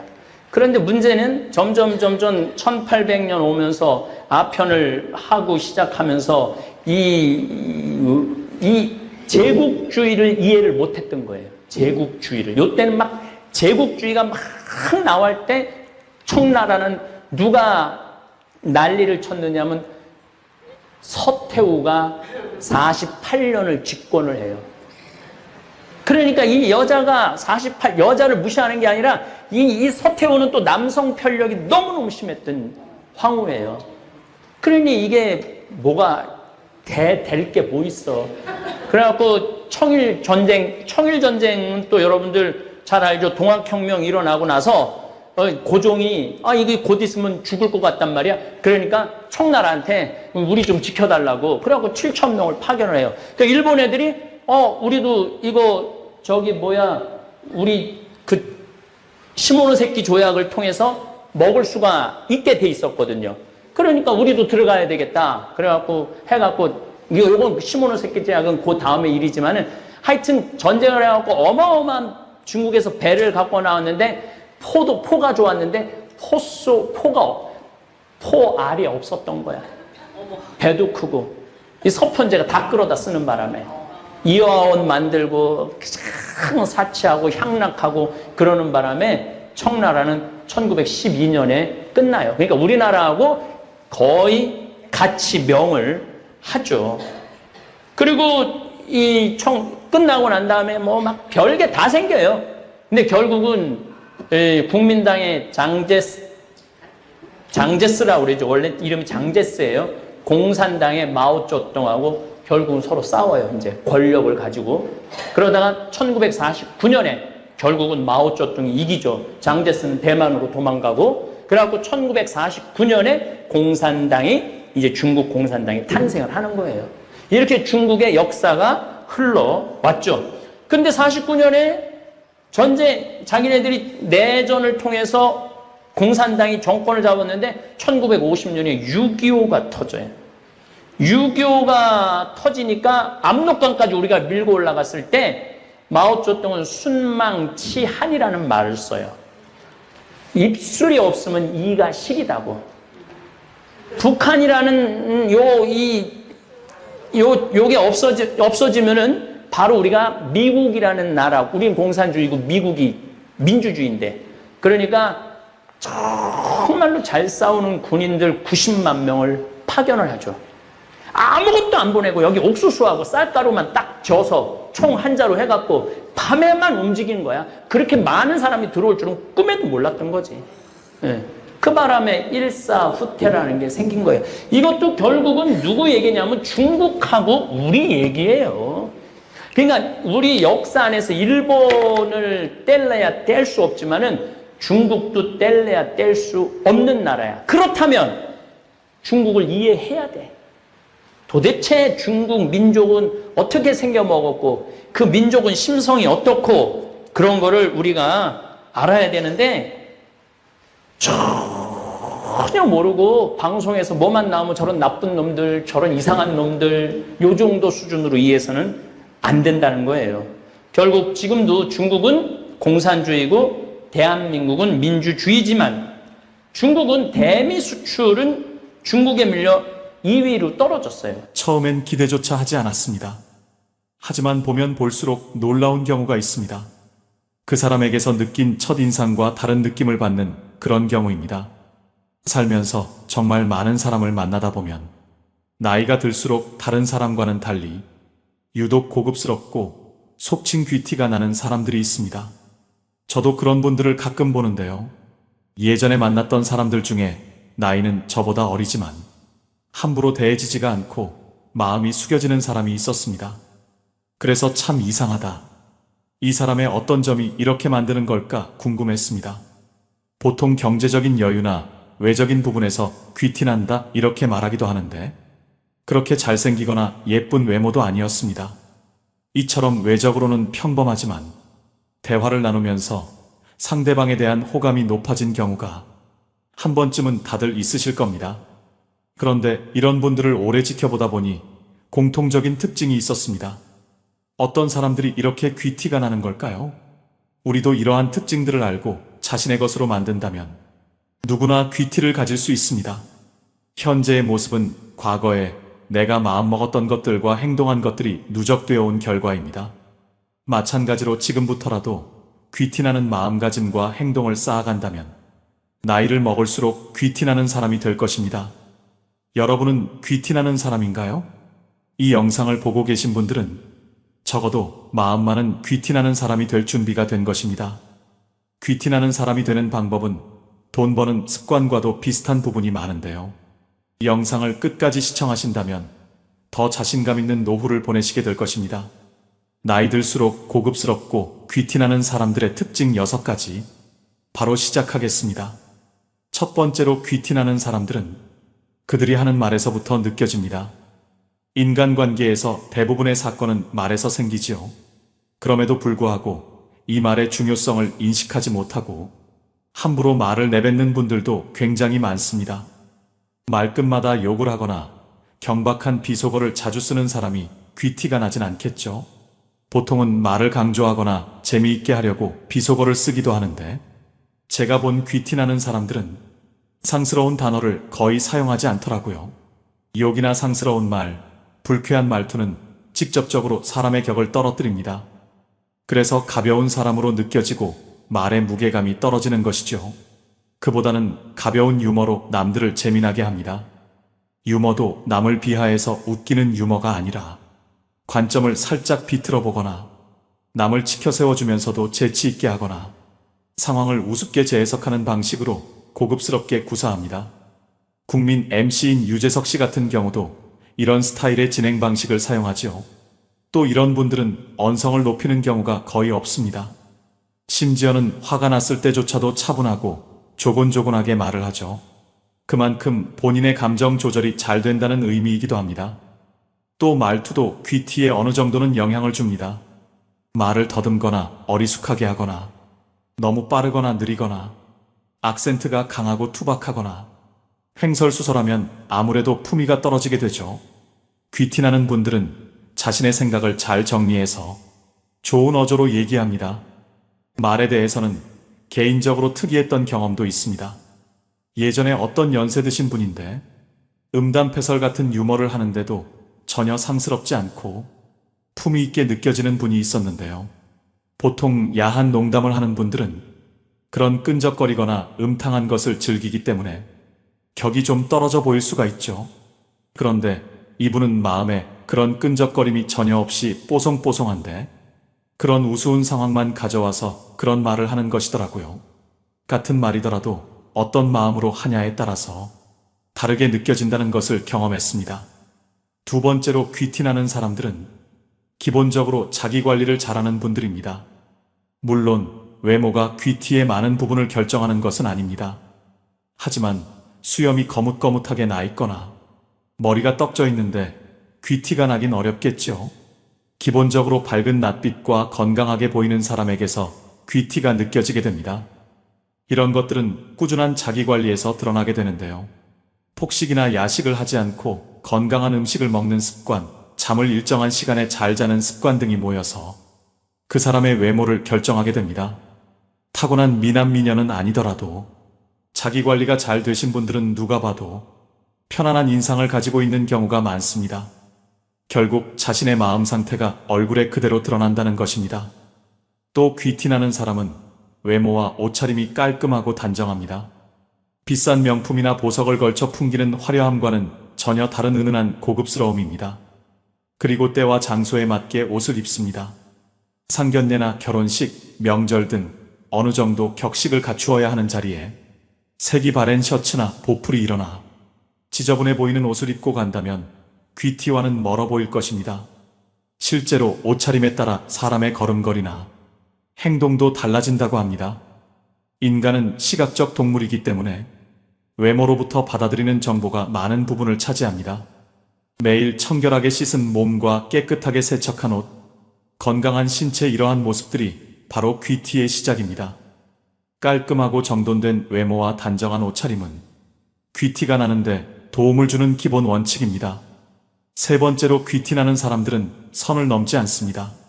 세상을 살아가다 보면 각 사람들에게 어떤 선이 있음을 느끼게 됩니다. 그런데 그런 선을 지키지 않고 넘어가다 보면 자연스럽게 사람들을 잃고 텅 비어버린 인간관계만 남게 되는 것을 느낄 수 있죠. 우리는 때론 아무렇지도 않게 너무 상대방에게 직설적으로 이야기하는 경우가 있습니다. 그렇다면 귀티나는 사람에겐 어떤 비밀이 있을까요? 특히 불확실한 문제에 있어서는 독단적으로 말하지 않도록 주의합니다. 또 사람마다 다양한 취향이 있는 만큼 억지로 취향을 강요하거나 비웃지 않습니다. 먼저 안전거리를 넘어가지 않는 사람입니다. 안전거리를 지키는 것이 예의가 있는 것이라 하죠.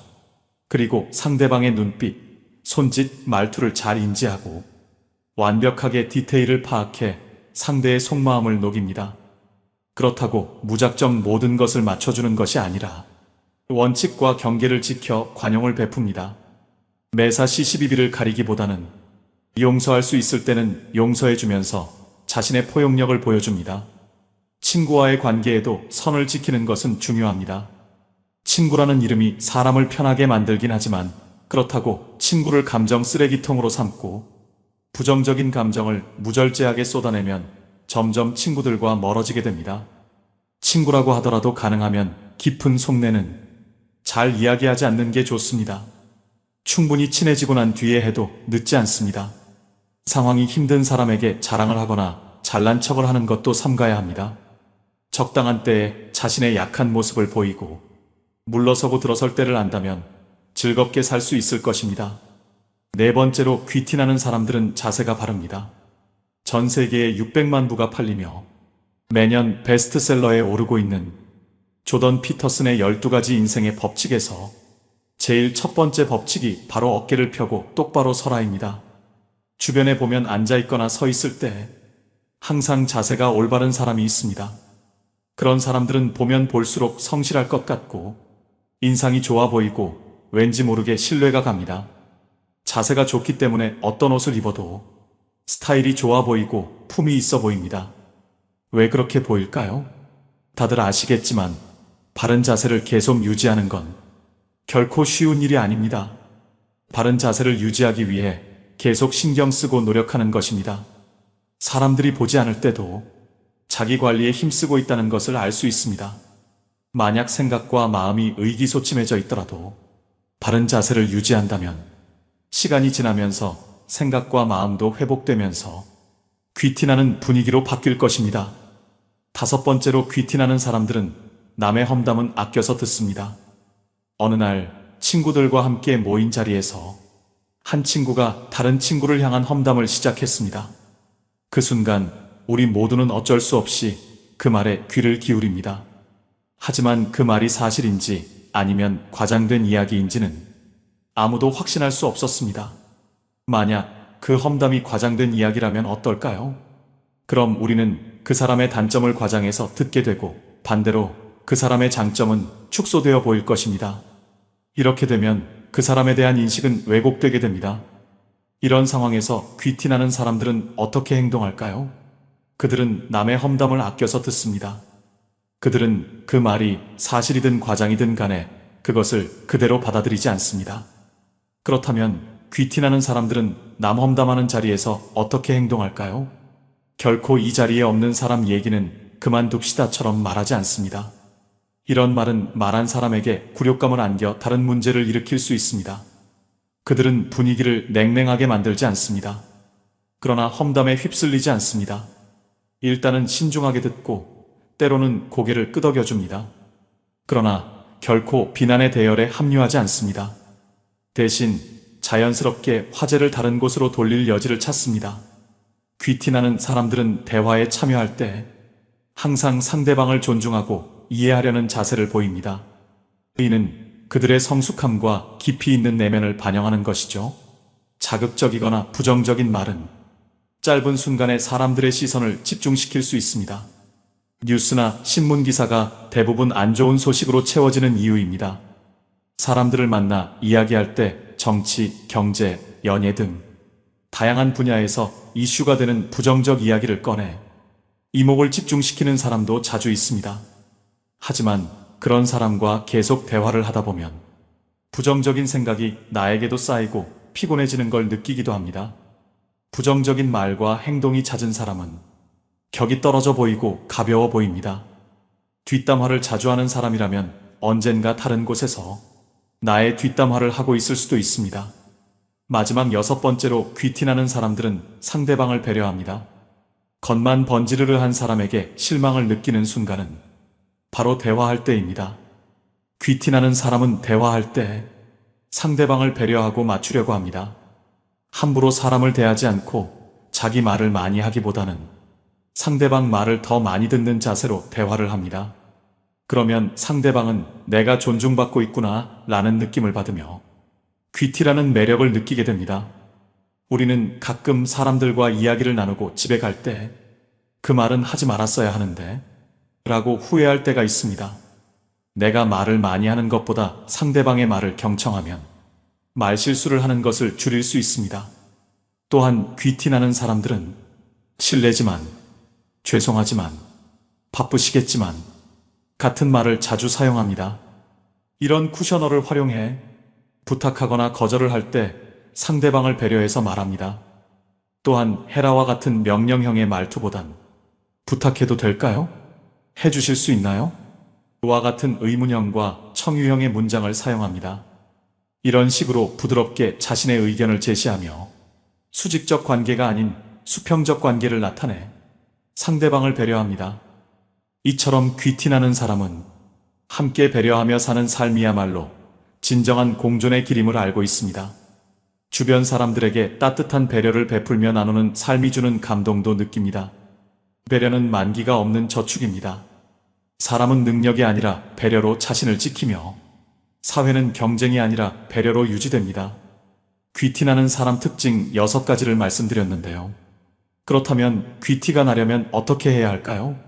먼저 귀티를 만드는 가장 중요한 한 가지 요소에 관해 말씀드리겠습니다. 캐나다 토론토 대학 심리학과 연구진은 흥미로운 실험을 진행했습니다. 학부생들을 대상으로 백인 남성들과 여성들의 흑백 사진을 보여준 후 이들의 경제력을 맞춰보라고 했습니다. 정확한 실험을 위해 사진 속 사람들은 모두 무표정으로 어떠한 액세서리도 걸치지 않았습니다. 실험 결과 참가 대다수가 사진 속 인물들의 재력을 정확히 맞췄다고 합니다.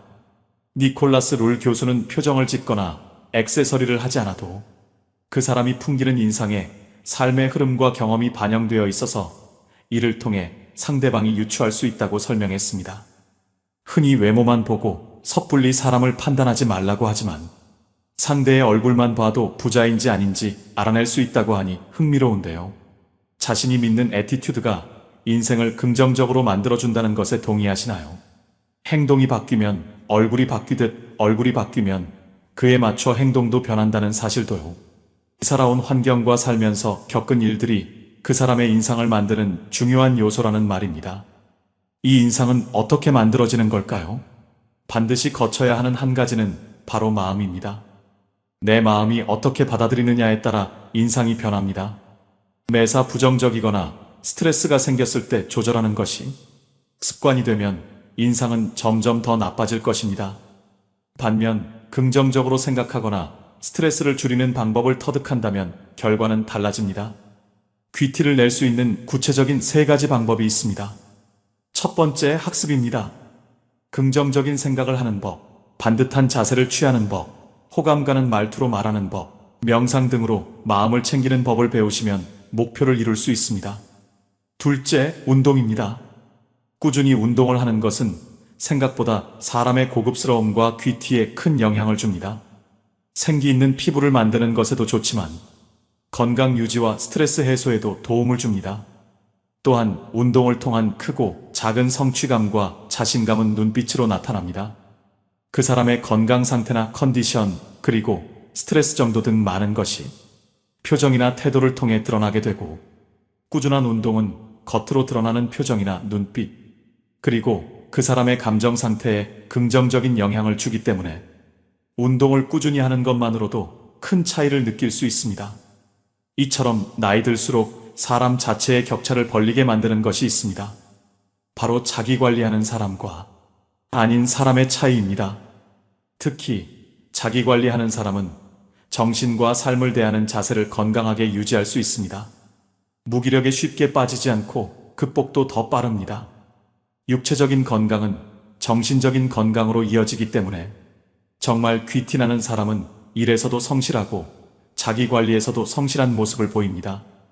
고급스럽고 귀티가 난다는 것은 낮게 보면 생김새나 환경에 의한 것일 수 있지만 깊게 보면 그 사람이 풍기는 느낌이나 말투 또는 행동, 그리고 태도 등이 결과적으로 그 사람의 전체적인 느낌을 좌우한다는 것을 알 수 있습니다.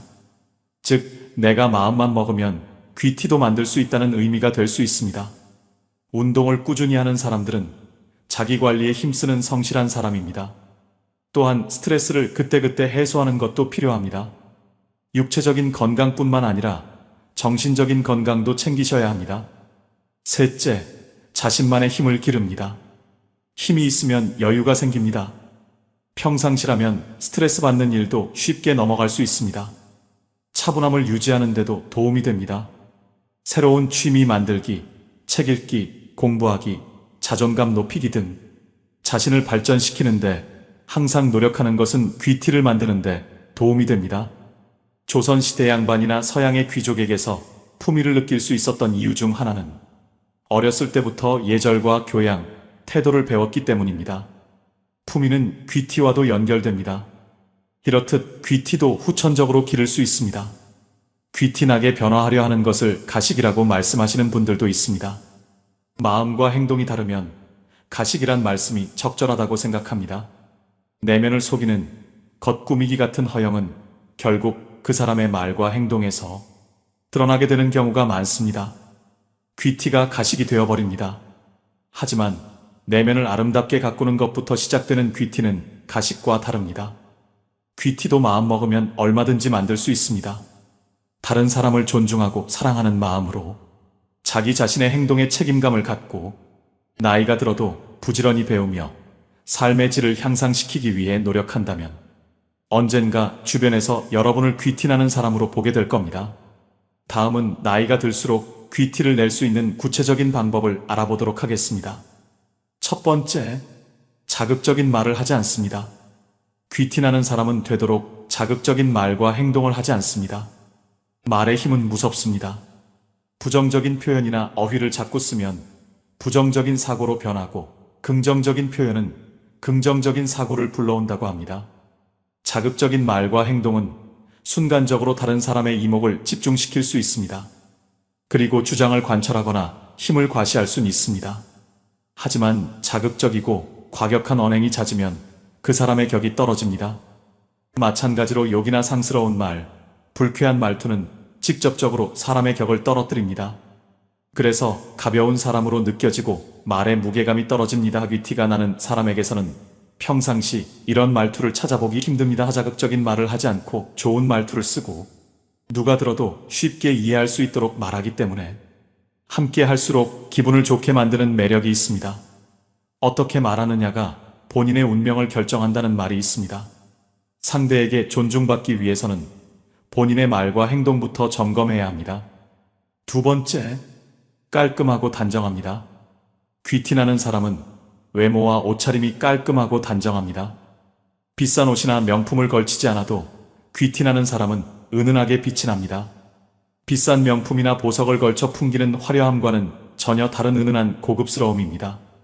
사람이 깨끗하고 맑아 보이기 때문에 빛이 나고 자연스럽게 호감이 생깁니다.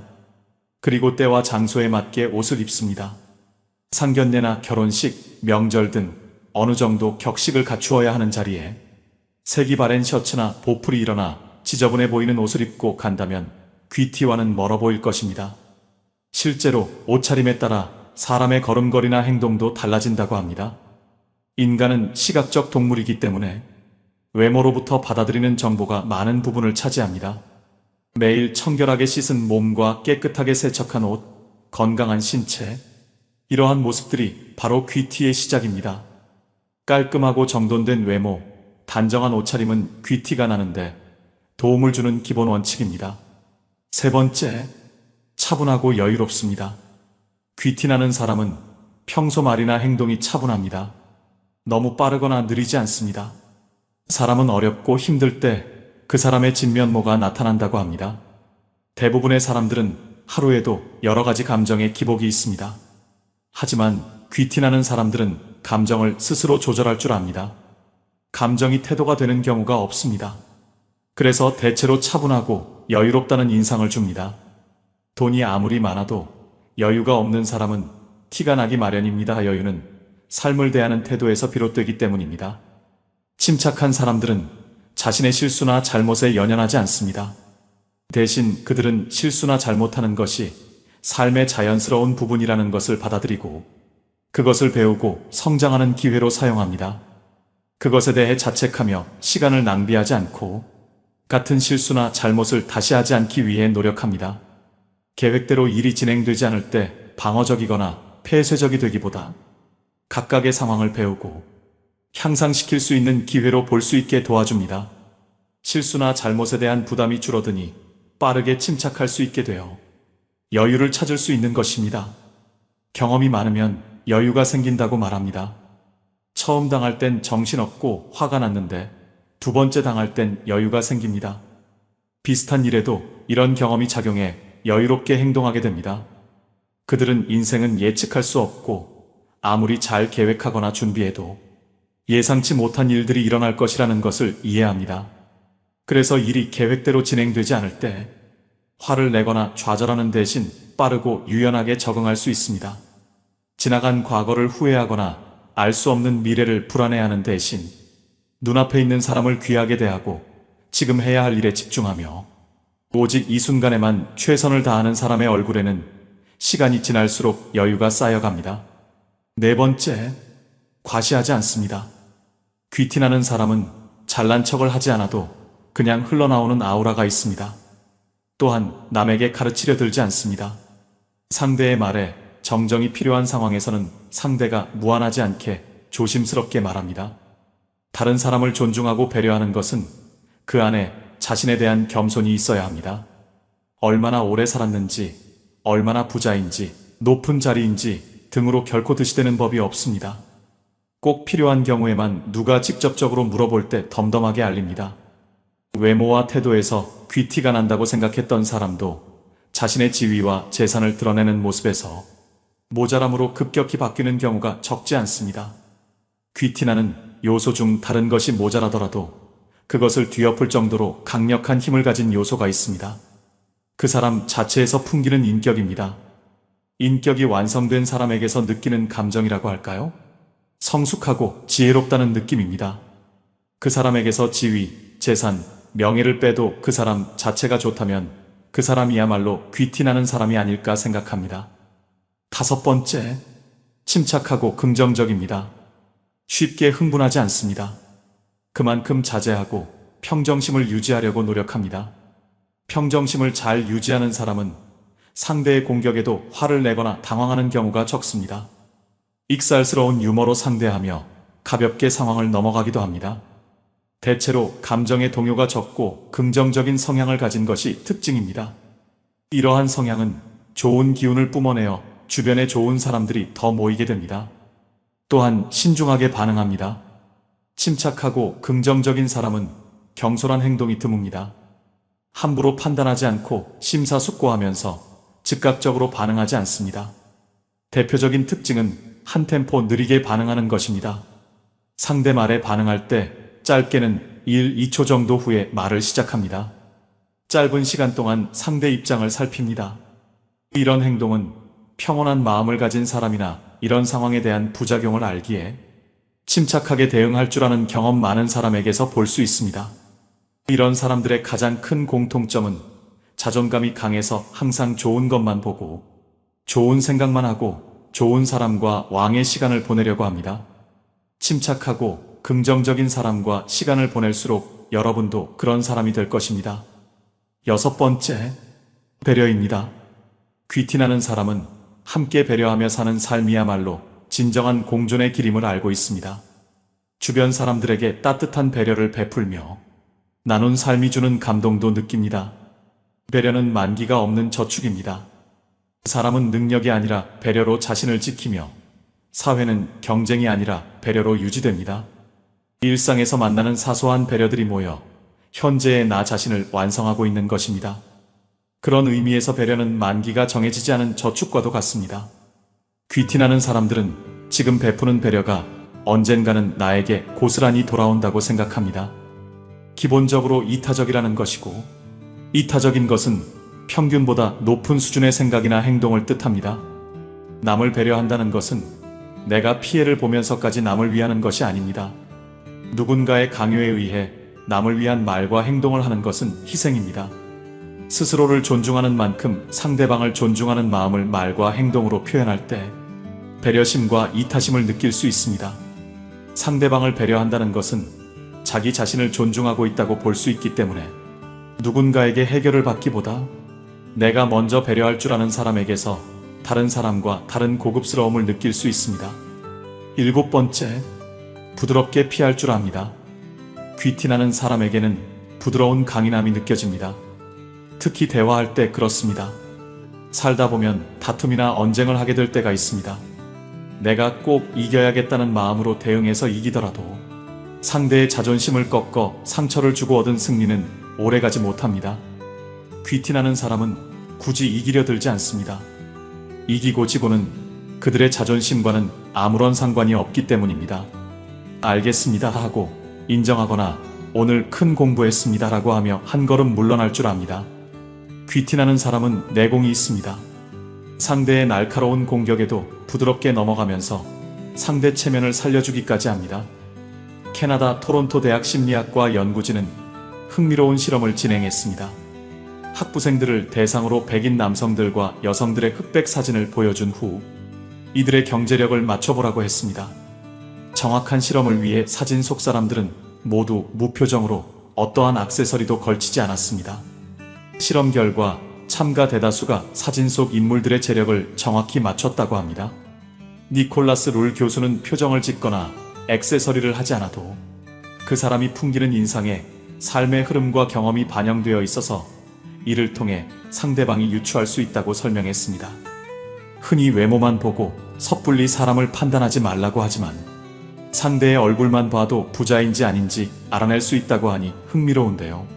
자신이 믿는 애티튜드가 인생을 긍정적으로 만들어준다는 것에 동의하시나요? 행동이 바뀌면 얼굴이 바뀌듯 얼굴이 바뀌면 그에 맞춰 행동도 변한다는 사실도요. 살아온 환경과 살면서 겪은 일들이 그 사람의 인상을 만드는 중요한 요소라는 말입니다. 이 인상은 어떻게 만들어지는 걸까요? 반드시 거쳐야 하는 한 가지는 바로 마음입니다. 내 마음이 어떻게 받아들이느냐에 따라 인상이 변합니다. 매사 부정적이거나 스트레스가 생겼을 때 조절하는 것이 습관이 되면 인상은 점점 더 나빠질 것입니다. 반면 긍정적으로 생각하거나 스트레스를 줄이는 방법을 터득한다면 결과는 달라집니다. 귀티를 낼 수 있는 구체적인 3가지 방법이 있습니다. 첫 번째, 학습입니다. 긍정적인 생각을 하는 법, 반듯한 자세를 취하는 법, 호감 가는 말투로 말하는 법, 명상 등으로 마음을 챙기는 법을 배우시면 목표를 이룰 수 있습니다. 둘째, 운동입니다. 꾸준히 운동을 하는 것은 생각보다 사람의 고급스러움과 귀티에 큰 영향을 줍니다. 생기 있는 피부를 만드는 것에도 좋지만 건강 유지와 스트레스 해소에도 도움을 줍니다. 또한 운동을 통한 크고 작은 성취감과 자신감은 눈빛으로 나타납니다. 그 사람의 건강 상태나 컨디션, 그리고 스트레스 정도 등 많은 것이 표정이나 태도를 통해 드러나게 되고, 꾸준한 운동은 겉으로 드러나는 표정이나 눈빛, 그리고 그 사람의 감정 상태에 긍정적인 영향을 주기 때문에 운동을 꾸준히 하는 것만으로도 큰 차이를 느낄 수 있습니다. 이처럼 나이 들수록 사람 자체의 격차를 벌리게 만드는 것이 있습니다. 바로 자기 관리하는 사람과 아닌 사람의 차이입니다. 특히 자기 관리하는 사람은 정신과 삶을 대하는 자세를 건강하게 유지할 수 있습니다. 무기력에 쉽게 빠지지 않고 극복도 더 빠릅니다. 육체적인 건강은 정신적인 건강으로 이어지기 때문에 정말 귀티나는 사람은 일에서도 성실하고 자기 관리에서도 성실한 모습을 보입니다. 고급스럽고 귀티가 난다는 것은 낮게 보면 생김새나 환경에 의한 것일 수 있지만, 깊게 보면 그 사람이 풍기는 느낌이나 말투 또는 행동, 그리고 태도 등이 결과적으로 그 사람의 전체적인 느낌을 좌우한다는 것을 알 수 있습니다. 즉, 내가 마음만 먹으면 귀티도 만들 수 있다는 의미가 될 수 있습니다. 운동을 꾸준히 하는 사람들은 자기 관리에 힘쓰는 성실한 사람입니다. 또한 스트레스를 그때그때 해소하는 것도 필요합니다. 육체적인 건강뿐만 아니라 정신적인 건강도 챙기셔야 합니다. 셋째, 자신만의 힘을 기릅니다. 힘이 있으면 여유가 생깁니다. 평상시라면 스트레스 받는 일도 쉽게 넘어갈 수 있습니다. 차분함을 유지하는 데도 도움이 됩니다. 새로운 취미 만들기, 책 읽기, 공부하기, 자존감 높이기 등 자신을 발전시키는데 항상 노력하는 것은 귀티를 만드는데 도움이 됩니다. 조선시대 양반이나 서양의 귀족에게서 품위를 느낄 수 있었던 이유 중 하나는 어렸을 때부터 예절과 교양, 태도를 배웠기 때문입니다. 품위는 귀티와도 연결됩니다. 이렇듯 귀티도 후천적으로 기를 수 있습니다. 귀티나게 변화하려 하는 것을 가식이라고 말씀하시는 분들도 있습니다. 마음과 행동이 다르면 가식이란 말씀이 적절하다고 생각합니다. 내면을 속이는 겉꾸미기 같은 허영은 결국 그 사람의 말과 행동에서 드러나게 되는 경우가 많습니다. 귀티가 가식이 되어버립니다. 하지만 내면을 아름답게 가꾸는 것부터 시작되는 귀티는 가식과 다릅니다. 귀티도 마음먹으면 얼마든지 만들 수 있습니다. 다른 사람을 존중하고 사랑하는 마음으로 자기 자신의 행동에 책임감을 갖고 나이가 들어도 부지런히 배우며 삶의 질을 향상시키기 위해 노력한다면 언젠가 주변에서 여러분을 귀티나는 사람으로 보게 될 겁니다. 성공한 사람들을 보면 크게 두 부류로 나뉘는 걸 알 수 있습니다. 하나는 자신이 성공했다고 여기저기 떠벌리고 다니는 사람들, 그리고 또 하나는 조용히 아무 말 없이 자기 삶을 사는 사람들입니다. 우리는 흔히 성공을 하면 자연스럽게 자랑하고 싶어질 거라고 생각하죠. 좋은 차를 사고 비싼 시계를 차고 SNS에 멋진 사진을 올리고 싶을 겁니다. 왜냐하면 그렇게 하면 남들이 나를 더 인정해 줄 거라고 믿으니까요. 하지만 현실은 그렇지 않습니다. 오히려 진짜 성공한 사람들은 그렇게 행동하지 않습니다. 왜냐하면 보여줄 필요가 없기 때문입니다. 돈이 많다고 높은 자리에 있다고 유명하다고 해서 굳이 그걸 드러낼 필요는 없습니다. 그걸 아는 사람들은 이미 알고 있고 모르는 사람들은 알 필요가 없죠. 그런데도 굳이나 성공했다고 떠드는 사람들이 있습니다. 그런 사람들은 왜 그럴까요? 간단합니다. 그 사람들은 사실 그렇게까지 성공한 게 아니기 때문입니다. 우리는 종종 SNS에서 성공한 사람들을 봅니다. 해외여행을 가고 고급 레스토랑에서 밥을 먹고 멋진 차를 타고 다니는 모습? 그런데 가만히 보면 그런 걸 보여주는 사람들은 언제나 뭔가를 팔고 있습니다. 강의를 팔든 자기 브랜드를 홍보하든 아니면 단순히 자기 자존감을 유지하려고 하든 간에 결국 목적이 있는 거죠. 진짜 부자들은 그렇게 하지 않습니다. 오히려 조용히 아무도 모르게 자기 일을 합니다. 왜냐하면 자랑해서 얻을 게 없기 때문입니다.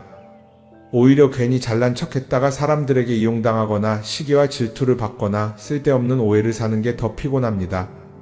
이건 단순한 돈 이야기가 아닙니다. 사회적인 성공을 이룬 사람들도 마찬가지입니다. 진짜 실력 있는 사람들은 자기 실력을 굳이 떠벌리지 않습니다. 왜냐하면 그럴 필요가 없으니까요. 자기 분야에서 최고라면 사람들이 먼저 알아서 찾아옵니다. 반대로 실력이 부족한 사람일수록 자기를 포장하려고 애씁니다. 우리가 흔히 듣는 말이 있죠. 빈수레가 요란하다. 이 말이 괜히 있는 게 아닙니다. 정말 내실이 있는 사람들은 굳이 시끄럽게 굴지 않습니다. 반대로 겉만 번지르르한 사람들은 자기가 얼마나 대단한지 떠들고 다닙니다. 이걸 좀 더 현실적인 예로 들어볼까요? 동창회에 나가면 꼭 이런 사람이 있습니다. 옛날에는 별거 아니었는데 갑자기 잘 됐다고 나타나서 자기가 얼마나 성공했는지 자랑하는 사람. 처음에는 다들 와 대단하다 하고 들어주지만 시간이 지나면 어떨까요? 대부분 속으로 이렇게 생각할 겁니다. 저 사람 뭐 저렇게까지 티를 내? 결국 그런 사람은 점점 멀어지게 됩니다. 반면에 정말 성공한 사람들은 조용합니다. 굳이 자기가 어떻게 살고 있는지 설명하지 않죠. 그런 사람들은 오히려 주변에서 먼저 알아보고 자연스럽게 존경을 받습니다. 그게 진짜 성공입니다. 그럼 우리는 어떻게 해야 할까요? 내가 뭔가를 이루었을 때 굳이 남들에게 알릴 필요가 있을까요? 물론 가까운 사람들에게 좋은 소식을 전하는 건 좋습니다. 하지만 굳이 모든 사람들에게 나 이렇게 잘 살고 있어요 하고 알릴 필요는 없습니다. 그런 행동은 결국 나에게 득이 되지 않습니다. 성공이라는 건 원래 조용한 겁니다. 내가 잘 되고 있으면 주변 사람들이 자연스럽게 알게 됩니다. 굳이 내가 말하지 않아도 내 행동과 태도에서 묻어나오게 되어 있습니다. 그러니 굳이 보여주려고 애쓰지 마세요. 오히려 그게 더 진짜 성공한 사람의 태도입니다. 사람은 사회적 동물이라고 하잖아요. 혼자 살아갈 수 없고 결국 사람과의 관계 속에서 기쁨도 얻고 때로는 상처도 받습니다. 그런데 한 가지 생각해 볼 게 있어요. 우리가 정말 인간관계가 필요해서 맺고 있는 걸까요? 아니면 그냥 그래야 한다고 배워서 어쩔 수 없이 유지하고 있는 걸까요? 어릴 땐 친구 많으면 좋다고 하죠. 사회생활에서도 인맥이 중요하다는 말을 많이 합니다. 그런데 정작 주변을 보면요. 인간관계가 넓은 사람일수록 스트레스를 더 많이 받아요. 전화벨이 울릴 때마다 이번엔 또 무슨 부탁일까 싶고 단체 채팅방에서 메시지가 올 때마다 이걸 또 어떻게 대답해야 하나 고민하죠. 관계가 많아질수록 책임과 피로도 함께 늘어나는 겁니다. 어떤 사람들은 인간관계를 줄이면 외롭지 않겠냐고 해요. 그런데 가만히 생각해보면 진짜 외로움을 느끼는 순간이 언제인지 아세요? 오히려 불필요한 인간관계 속에 있을 때입니다. 같이 밥을 먹고 얘기를 나누는데도 뭔가 허전하고 대화가 컥 돌고 속마음을 나누지도 못할 때, 그럴 때 우리가 더 외롭다고 느끼죠. 그렇다고 당장 인간관계를 다 끊어버릴 순 없겠죠. 하지만 적어도 내가 정말 소중하게 여겨야 할 관계와 그냥 관성적으로 유지하는 관계는 구분할 필요가 있습니다. 예를 들어 매번 나한테 부탁만 하고 정작 내가 어려울 땐 연락 한 번 없는 사람. 내가 실수하면 뒷담화를 하면서 내 앞에서는 웃는 사람. 이런 관계를 굳이 계속 이어갈 이유가 있을까요? 가끔은 이런 경험도 있을 거예요. 우연히 어떤 사람과 친해졌는데 만난 지 얼마 되지도 않았는데 너무 많은 걸 털어놓는 사람들 있죠. 자기 속사정부터 가족 문제, 직장 고민까지 쏟아내는 사람들. 이런 경우 두 가지의 가능성이 큽니다. 하나는 그냥 감정적으로 의존할 사람이 필요해서일 수도 있고 또 하나는 내가 믿을 만한 사람인지 떠보는 걸 수도 있어요. 어떤 경우든 이런 관계는 오래가기 어렵습니다. 사실 친밀함이라는 건 시간이 필요한 법이에요. 적당한 거리를 두고 천천히 서로를 알아가야 하는데 초반부터 급격하게 가까워진 관계는 쉽게 무너지는 경우가 많습니다. 처음엔 친하다고 생각했는데 어느 순간 사소한 일로 틀어지고 결국 남보다 못한 사이가 되는 거죠. 그러면 인간관계를 어떻게 해야 할까요? 답은 간단합니다. 억지로 맺지 말고 굳이 유지하려고도 하지 않는 거예요. 내가 편한 관계라면 자연스럽게 이어질 것이고 그렇지 않다면 서서히 멀어질 겁니다. 그리고 그걸 억지로 붙잡지 않아도 괜찮습니다. 관계를 유지하는 데 에너지를 쓰기보다는 정말 소중한 관계에 집중하는 게 더 낫지 않을까요? 어떤 사람은 내가 인간관계를 줄이면 나중에 나 혼자 남는 거 아니냐 걱정하기도 해요. 그런데 생각해보면요. 진짜 나를 위하는 사람은 많지 않아요. 인간관계를 줄인다고 해서 완전히 혼자가 되는 게 아닙니다. 오히려 불필요한 관계를 정리하고 나면 남아있는 관계들이 더 단단해지고 가치 있게 느껴질 겁니다. 예전엔 인맥이 자산이라는 말을 많이 했어요. 그런데 요즘은 꼭 그렇지도 않죠. 오히려 불필요한 인간관계가 많으면 그게 짐이 될 수도 있어요. 적당한 거리, 적당한 선. 이걸 잘 지키는 게 결국엔 가장 편한 인간관계를 유지하는 방법 아닐까요? 한번 곰곰이 생각해 보세요. 지금 내 주변에 있는 사람들 중에서 내가 정말 편하게 만날 수 있는 사람이 몇 명이나 되는지, 내가 억지로 맞춰주고 있는 관계는 없는지, 관계를 줄이면요, 외로워지는 게 아니라 오히려 더 자유로워집니다. 그리고 자유로워진 만큼 내 인생에서 정말 중요한 것에 집중할 수 있게 됩니다. 인간관계 너무 많은 걸 신경 쓰다 보면 정작 중요한 걸 놓칠 수 있어요. 그러니까 이제는 한 번쯤 정리해보는 것도 나쁘지 않을 겁니다. 사람들이 돈을 많이 벌고 싶어 하는 이유가 뭘까요? 단순히 돈이 많으면 좋으니까? 물론 그것도 있겠지만 사실 돈을 원하는 진짜 이유는 더 나은 삶을 살기 위해서겠죠. 그런데 문제는 돈을 많이 번다고 해서 반드시 삶이 나아지는 건 아니라는 겁니다. 오히려 더 많이 벌수록 더 많이 쓰게 되는 경우가 많아요. 가끔 이런 생각해 본 적 없으세요? 예전에는 돈이 지금보다 훨씬 적었는데 이상하게 그때가 더 여유로웠던 것 같다. 왜 그럴까요? 사실 우리가 원하는 건 돈 그 자체가 아니라 돈을 통해 얻을 수 있는 자유인데 돈을 벌면 벌수록 그 자유를 잃어버리는 경우가 많아요. 더 좋은 차, 더 좋은 집, 더 좋은 옷을 사면서 점점 더 많은 돈이 필요해지고 결국엔 돈을 벌기 위해 또다시 일해야 하는 악순환에 빠지게 되는 거죠. 한번 생각해 봅시다. 우리가 정말 필요해서 뭔가를 사는 경우가 얼마나 될까요? 필요해서라기보다는 남들이 가지고 있으니까, 없어 보이기 싫으니까, 혹은 그냥 기분 전환을 위해서 소비하는 경우가 훨씬 많아요. 그리고 그런 소비를 할 때마다 스스로 이렇게 합리화를 하죠. 이 정도는 나를 위한 투자야. 그런데 가만히 보면 그 소비가 진짜 나를 위한 소비인지 아니면 그냥 사회가 만든 기준에 끌려가고 있는 건지 헷갈릴 때가 많습니다. 예를 들어 예전에는 스마트폰 하나면 충분했는데 이제는 스마트워치도 있어야 하고 무선 이어폰도 필요하고 태블릿도 있어야 할 것 같고, 하나를 사면 또 다른 무언가가 필요해지는 시기예요. 사실 이건 우리가 그렇게 만들어진 겁니다.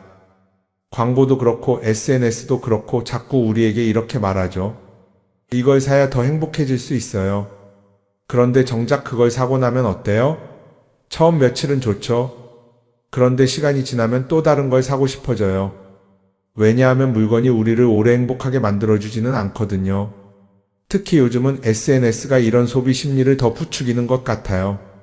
예전에는 친구들끼리 만나서 나 새로 샀어 하고 자랑하는 게 전부였는데 이제는 SNS에 올리면서 전 세계 사람들에게 보여주잖아요. 그러다 보니까 남들도 다 뭔가를 사서 올리고 나도 따라해야 할 것 같은 기분이 드는 거예요. 그런데 중요한 건 그 사람들도 사실은 나와 똑같은 기분이라는 겁니다. 내가 남을 부러워하는 만큼 나도 누군가에게 부러움을 사려고 애쓰고 있는 거죠. 결국 끝없는 비교와 소비 속에서 진짜 중요한 걸 놓치게 되는 겁니다. 한번 이렇게 생각해보면 어떨까요? 만약 내가 지금부터 딱 1년 동안 불필요한 소비를 하지 않는다면 내 삶이 어떻게 변할까? 아마 처음에는 답답할 수도 있어요. 사고 싶었던 걸 참아야 하니까. 그런데 그걸 몇 번 참고 나면 어느 순간 깨닫게 될 겁니다. 내가 굳이 이걸 안 사도 괜찮네? 그렇게 불필요한 소비가 줄어들면 자연스럽게 돈이 쌓이겠죠. 그런데 돈이 쌓이는 것보다 더 중요한 게 있어요. 바로 마음의 여유가 생긴다는 겁니다. 돈을 쓰지 않는다고 해서 불행해지는 게 아니라 오히려 소비로부터 자유로워지면서 진짜 행복을 찾을 수 있어요. 물론 이걸 실천하는 게 쉽지는 않겠죠. 우리 주변에는 소비를 부추기는 것들이 너무 많으니까요. 하지만 적어도 이런 건 해볼 수 있습니다.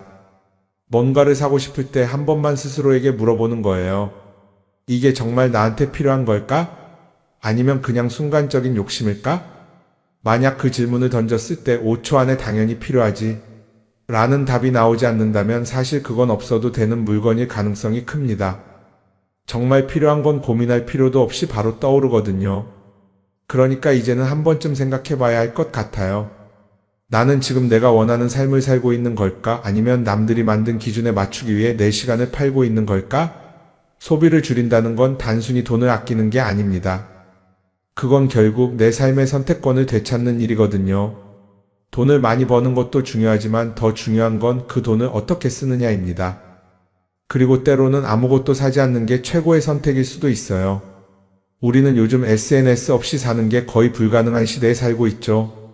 아침에 눈 뜨자마자 휴대폰을 확인하고 출근길에도 SNS를 보고 잠들기 전까지도 계속 들여다봅니다. 그러면서 남들이 어떻게 사는지 보고 나도 모르게 비교하게 되고 때로는 초조해지기도 하죠. SNS에 올라오는 사진들 한번 보세요. 맛집에서 멋진 음식을 먹고 해외여행을 다니고 좋은 옷을 입고 성공한 삶을 사는 사람들. 그런데 가만히 보면 이 사람들이 정말 행복해서 저런 사진을 올리는 걸까요? 아니면 그냥 행복해 보이고 싶은 걸까요? 실제로 SNS에 가장 많이 올라오는 사진이 뭔지 아세요? 남들이 부러워할 만한 순간들입니다. 집에서 편하게 쉬고 있는 모습이나 출근길에 지친 얼굴, 어제 먹다 남은 배달 음식 사진 같은 건 잘 안 올리죠. 대신 멋진 레스토랑, 명품 가방, 고급 호텔 같은 것들이 올라옵니다. 왜 그럴까요? 결국 SNS는 보여주기 위한 공간이기 때문입니다. 여기서 중요한 게 있어요.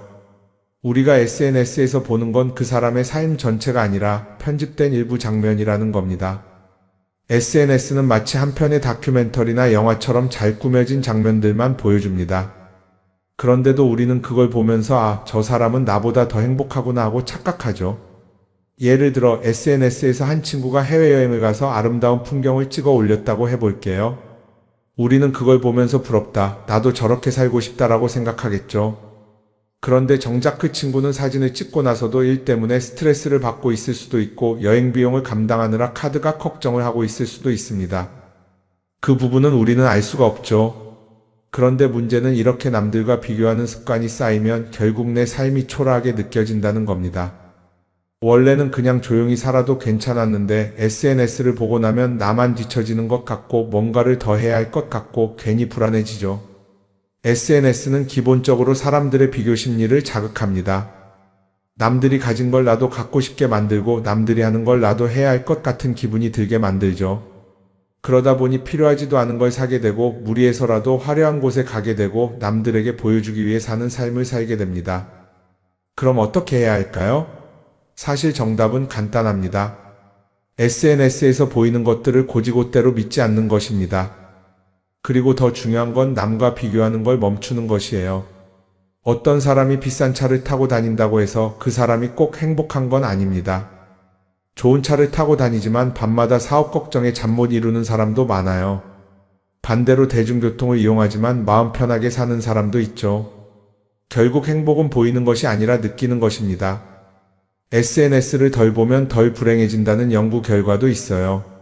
하루 종일 남의 삶을 보면서 비교하는 시간을 줄이면 내 삶에 집중할 수 있는 시간이 많아지는 겁니다. SNS를 완전히 끊을 필요는 없지만 최소한 그 안에 있는 것들이 전부 진짜라고 생각하지 않는 태도는 필요합니다. 우리는 누구나 자신만의 속도로 살아가고 있어요.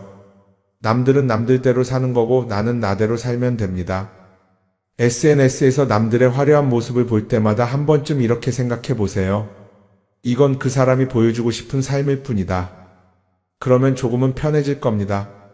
사람들은 다들 자기 인생을 살아간다고 생각하죠. 그런데 가만 보면 정말 자기 인생을 사는 사람이 얼마나 될까요?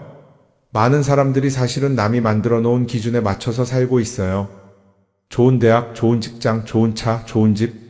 다들 이런 걸 목표로 삼지만 정작 내가 원하는 삶이 뭔지 깊이 생각해 본 적이 없는 경우가 많아요. 이건 어릴 때부터 교육받아온 방식과도 관련이 있어요. 우리는 어릴 때부터 이렇게 살아야 한다는 틀 안에서 자라죠. 공부 열심히 해서 좋은 성적을 받아야 하고 좋은 직장을 가져야 하고 결혼도 적당한 때에 해야 하고 마치 인생이 정해진 수순이라도 있는 것처럼요. 그러다 보니 나 스스로 정말 원하는 걸 고민하기보다는 그냥 남들이 정해놓은 목표를 따라가게 돼요. 그런데 이렇게 남의 기준에 맞춰서 살다 보면 어느 순간 공허함을 느끼게 됩니다. 이게 정말 내가 원했던 삶인가? 하는 의문이 들 때가 오죠. 어릴 땐 성적이 목표였고 사회에 나와서는 연봉이 목표였고 결혼하고 나서는 아이 교육이 목표였는데 그 목표를 이루고 나면 허무한 거예요. 계속 뭔가를 이루긴 했는데 정작 나는 어디에 있는지 모르겠는 거죠. 진짜 중요한 건 내가 원하는 게 뭔지를 아는 것이에요. 그런데 이게 쉽지 않죠. 오랫동안 남의 기준대로 살아왔기 때문에 막상 내가 정말 원하는 게 뭐지? 하고 물어보면 선뜻 대답하기 어려운 경우가 많아요. 하지만 이 질문을 하지 않으면 우리는 평생 남이 정한 기준 속에서 살게 됩니다. 그럼 어떻게 해야 할까요? 첫 번째로 필요한 건 내가 왜 이런 생각을 하게 됐는지 스스로 점검하는 거예요. 예를 들어 내가 비싼 차를 사고 싶다고 생각한다면 그게 정말 내 필요 때문인지 아니면 남들에게 잘 보이기 위해서인지 한번 따져봐야 해요. 만약 남들이 나를 어떻게 볼까 하는 게 더 중요하다면 그건 내 기준이 아니라 사회가 만들어 놓은 기준일 가능성이 큽니다. 두 번째는 다른 사람의 의견에 휘둘리지 않는 연습을 하는 거예요. 우리는 살아가면서 끊임없이 남들의 평가를 받죠. 그 나이에 그런 걸 시작한다고? 지금 그게 가능하겠어? 이런 말들이 우리를 흔들어 놓습니다. 그런데 그런 말에 신경 쓰다 보면 결국 아무것도 하지 못하게 돼요. 중요한 건 남들이 뭐라고 하든 내가 결정하는 거예요. 물론 남의 조언을 들을 수도 있고 참고할 수도 있죠. 하지만 최종 결정은 항상 내 몫이어야 합니다. 내가 결정하고 내가 책임지는 거. 그렇게 해야 내 삶을 온전히 내 것으로 만들 수 있어요. 세 번째는 내가 한 선택에 책임지는 자세를 가지는 거예요. 많은 사람들이 무언가를 선택하고 나서도 후회하죠. 괜히 이걸 했나? 이 선택이 잘못된 건 아닐까? 그런데 한 가지 확실한 건 후회한다고 해서 과거가 바뀌지는 않는다는 거예요. 내가 한 선택이라면 그 선택이 틀렸다고 해도 받아들이고 그 안에서 최선을 다하는 게 더 중요해요. 이렇게 말하면 그럼 실수하면 어떡하죠? 라고 걱정하는 분들도 있을 거예요. 하지만 생각해보면 우리가 실수를 두려워하는 이유도 결국 남의 시선 때문이에요. 내가 실패하면 남들이 날 어떻게 볼까? 이런 걱정이 더 크죠. 그런데 남들은 생각보다 우리한테 관심이 없어요. 우리가 성공하든 실패하든 남들은 자기 삶을 사느라 바빠요. 그러니까 내 인생의 주인은 결국 나 자신이라는 걸 명확히 할 필요가 있어요. 내 선택을 하고 그 선택에 책임지면서 남이 아니라 나에게 맞는 길을 찾는 것. 그게 진짜로 내 삶을 살아가는 방법이 아닐까요? 어쩌면 우리는 너무 오랫동안 이렇게 살아야 한다는 틀 속에 갇혀 있었는지도 모릅니다. 하지만 이제는 한 번쯤 생각해 봐야 합니다. 나는 진짜 내 삶을 살고 있는가? 그리고 만약 아니라면 지금부터라도 조금씩 바꿔보면 어떨까요?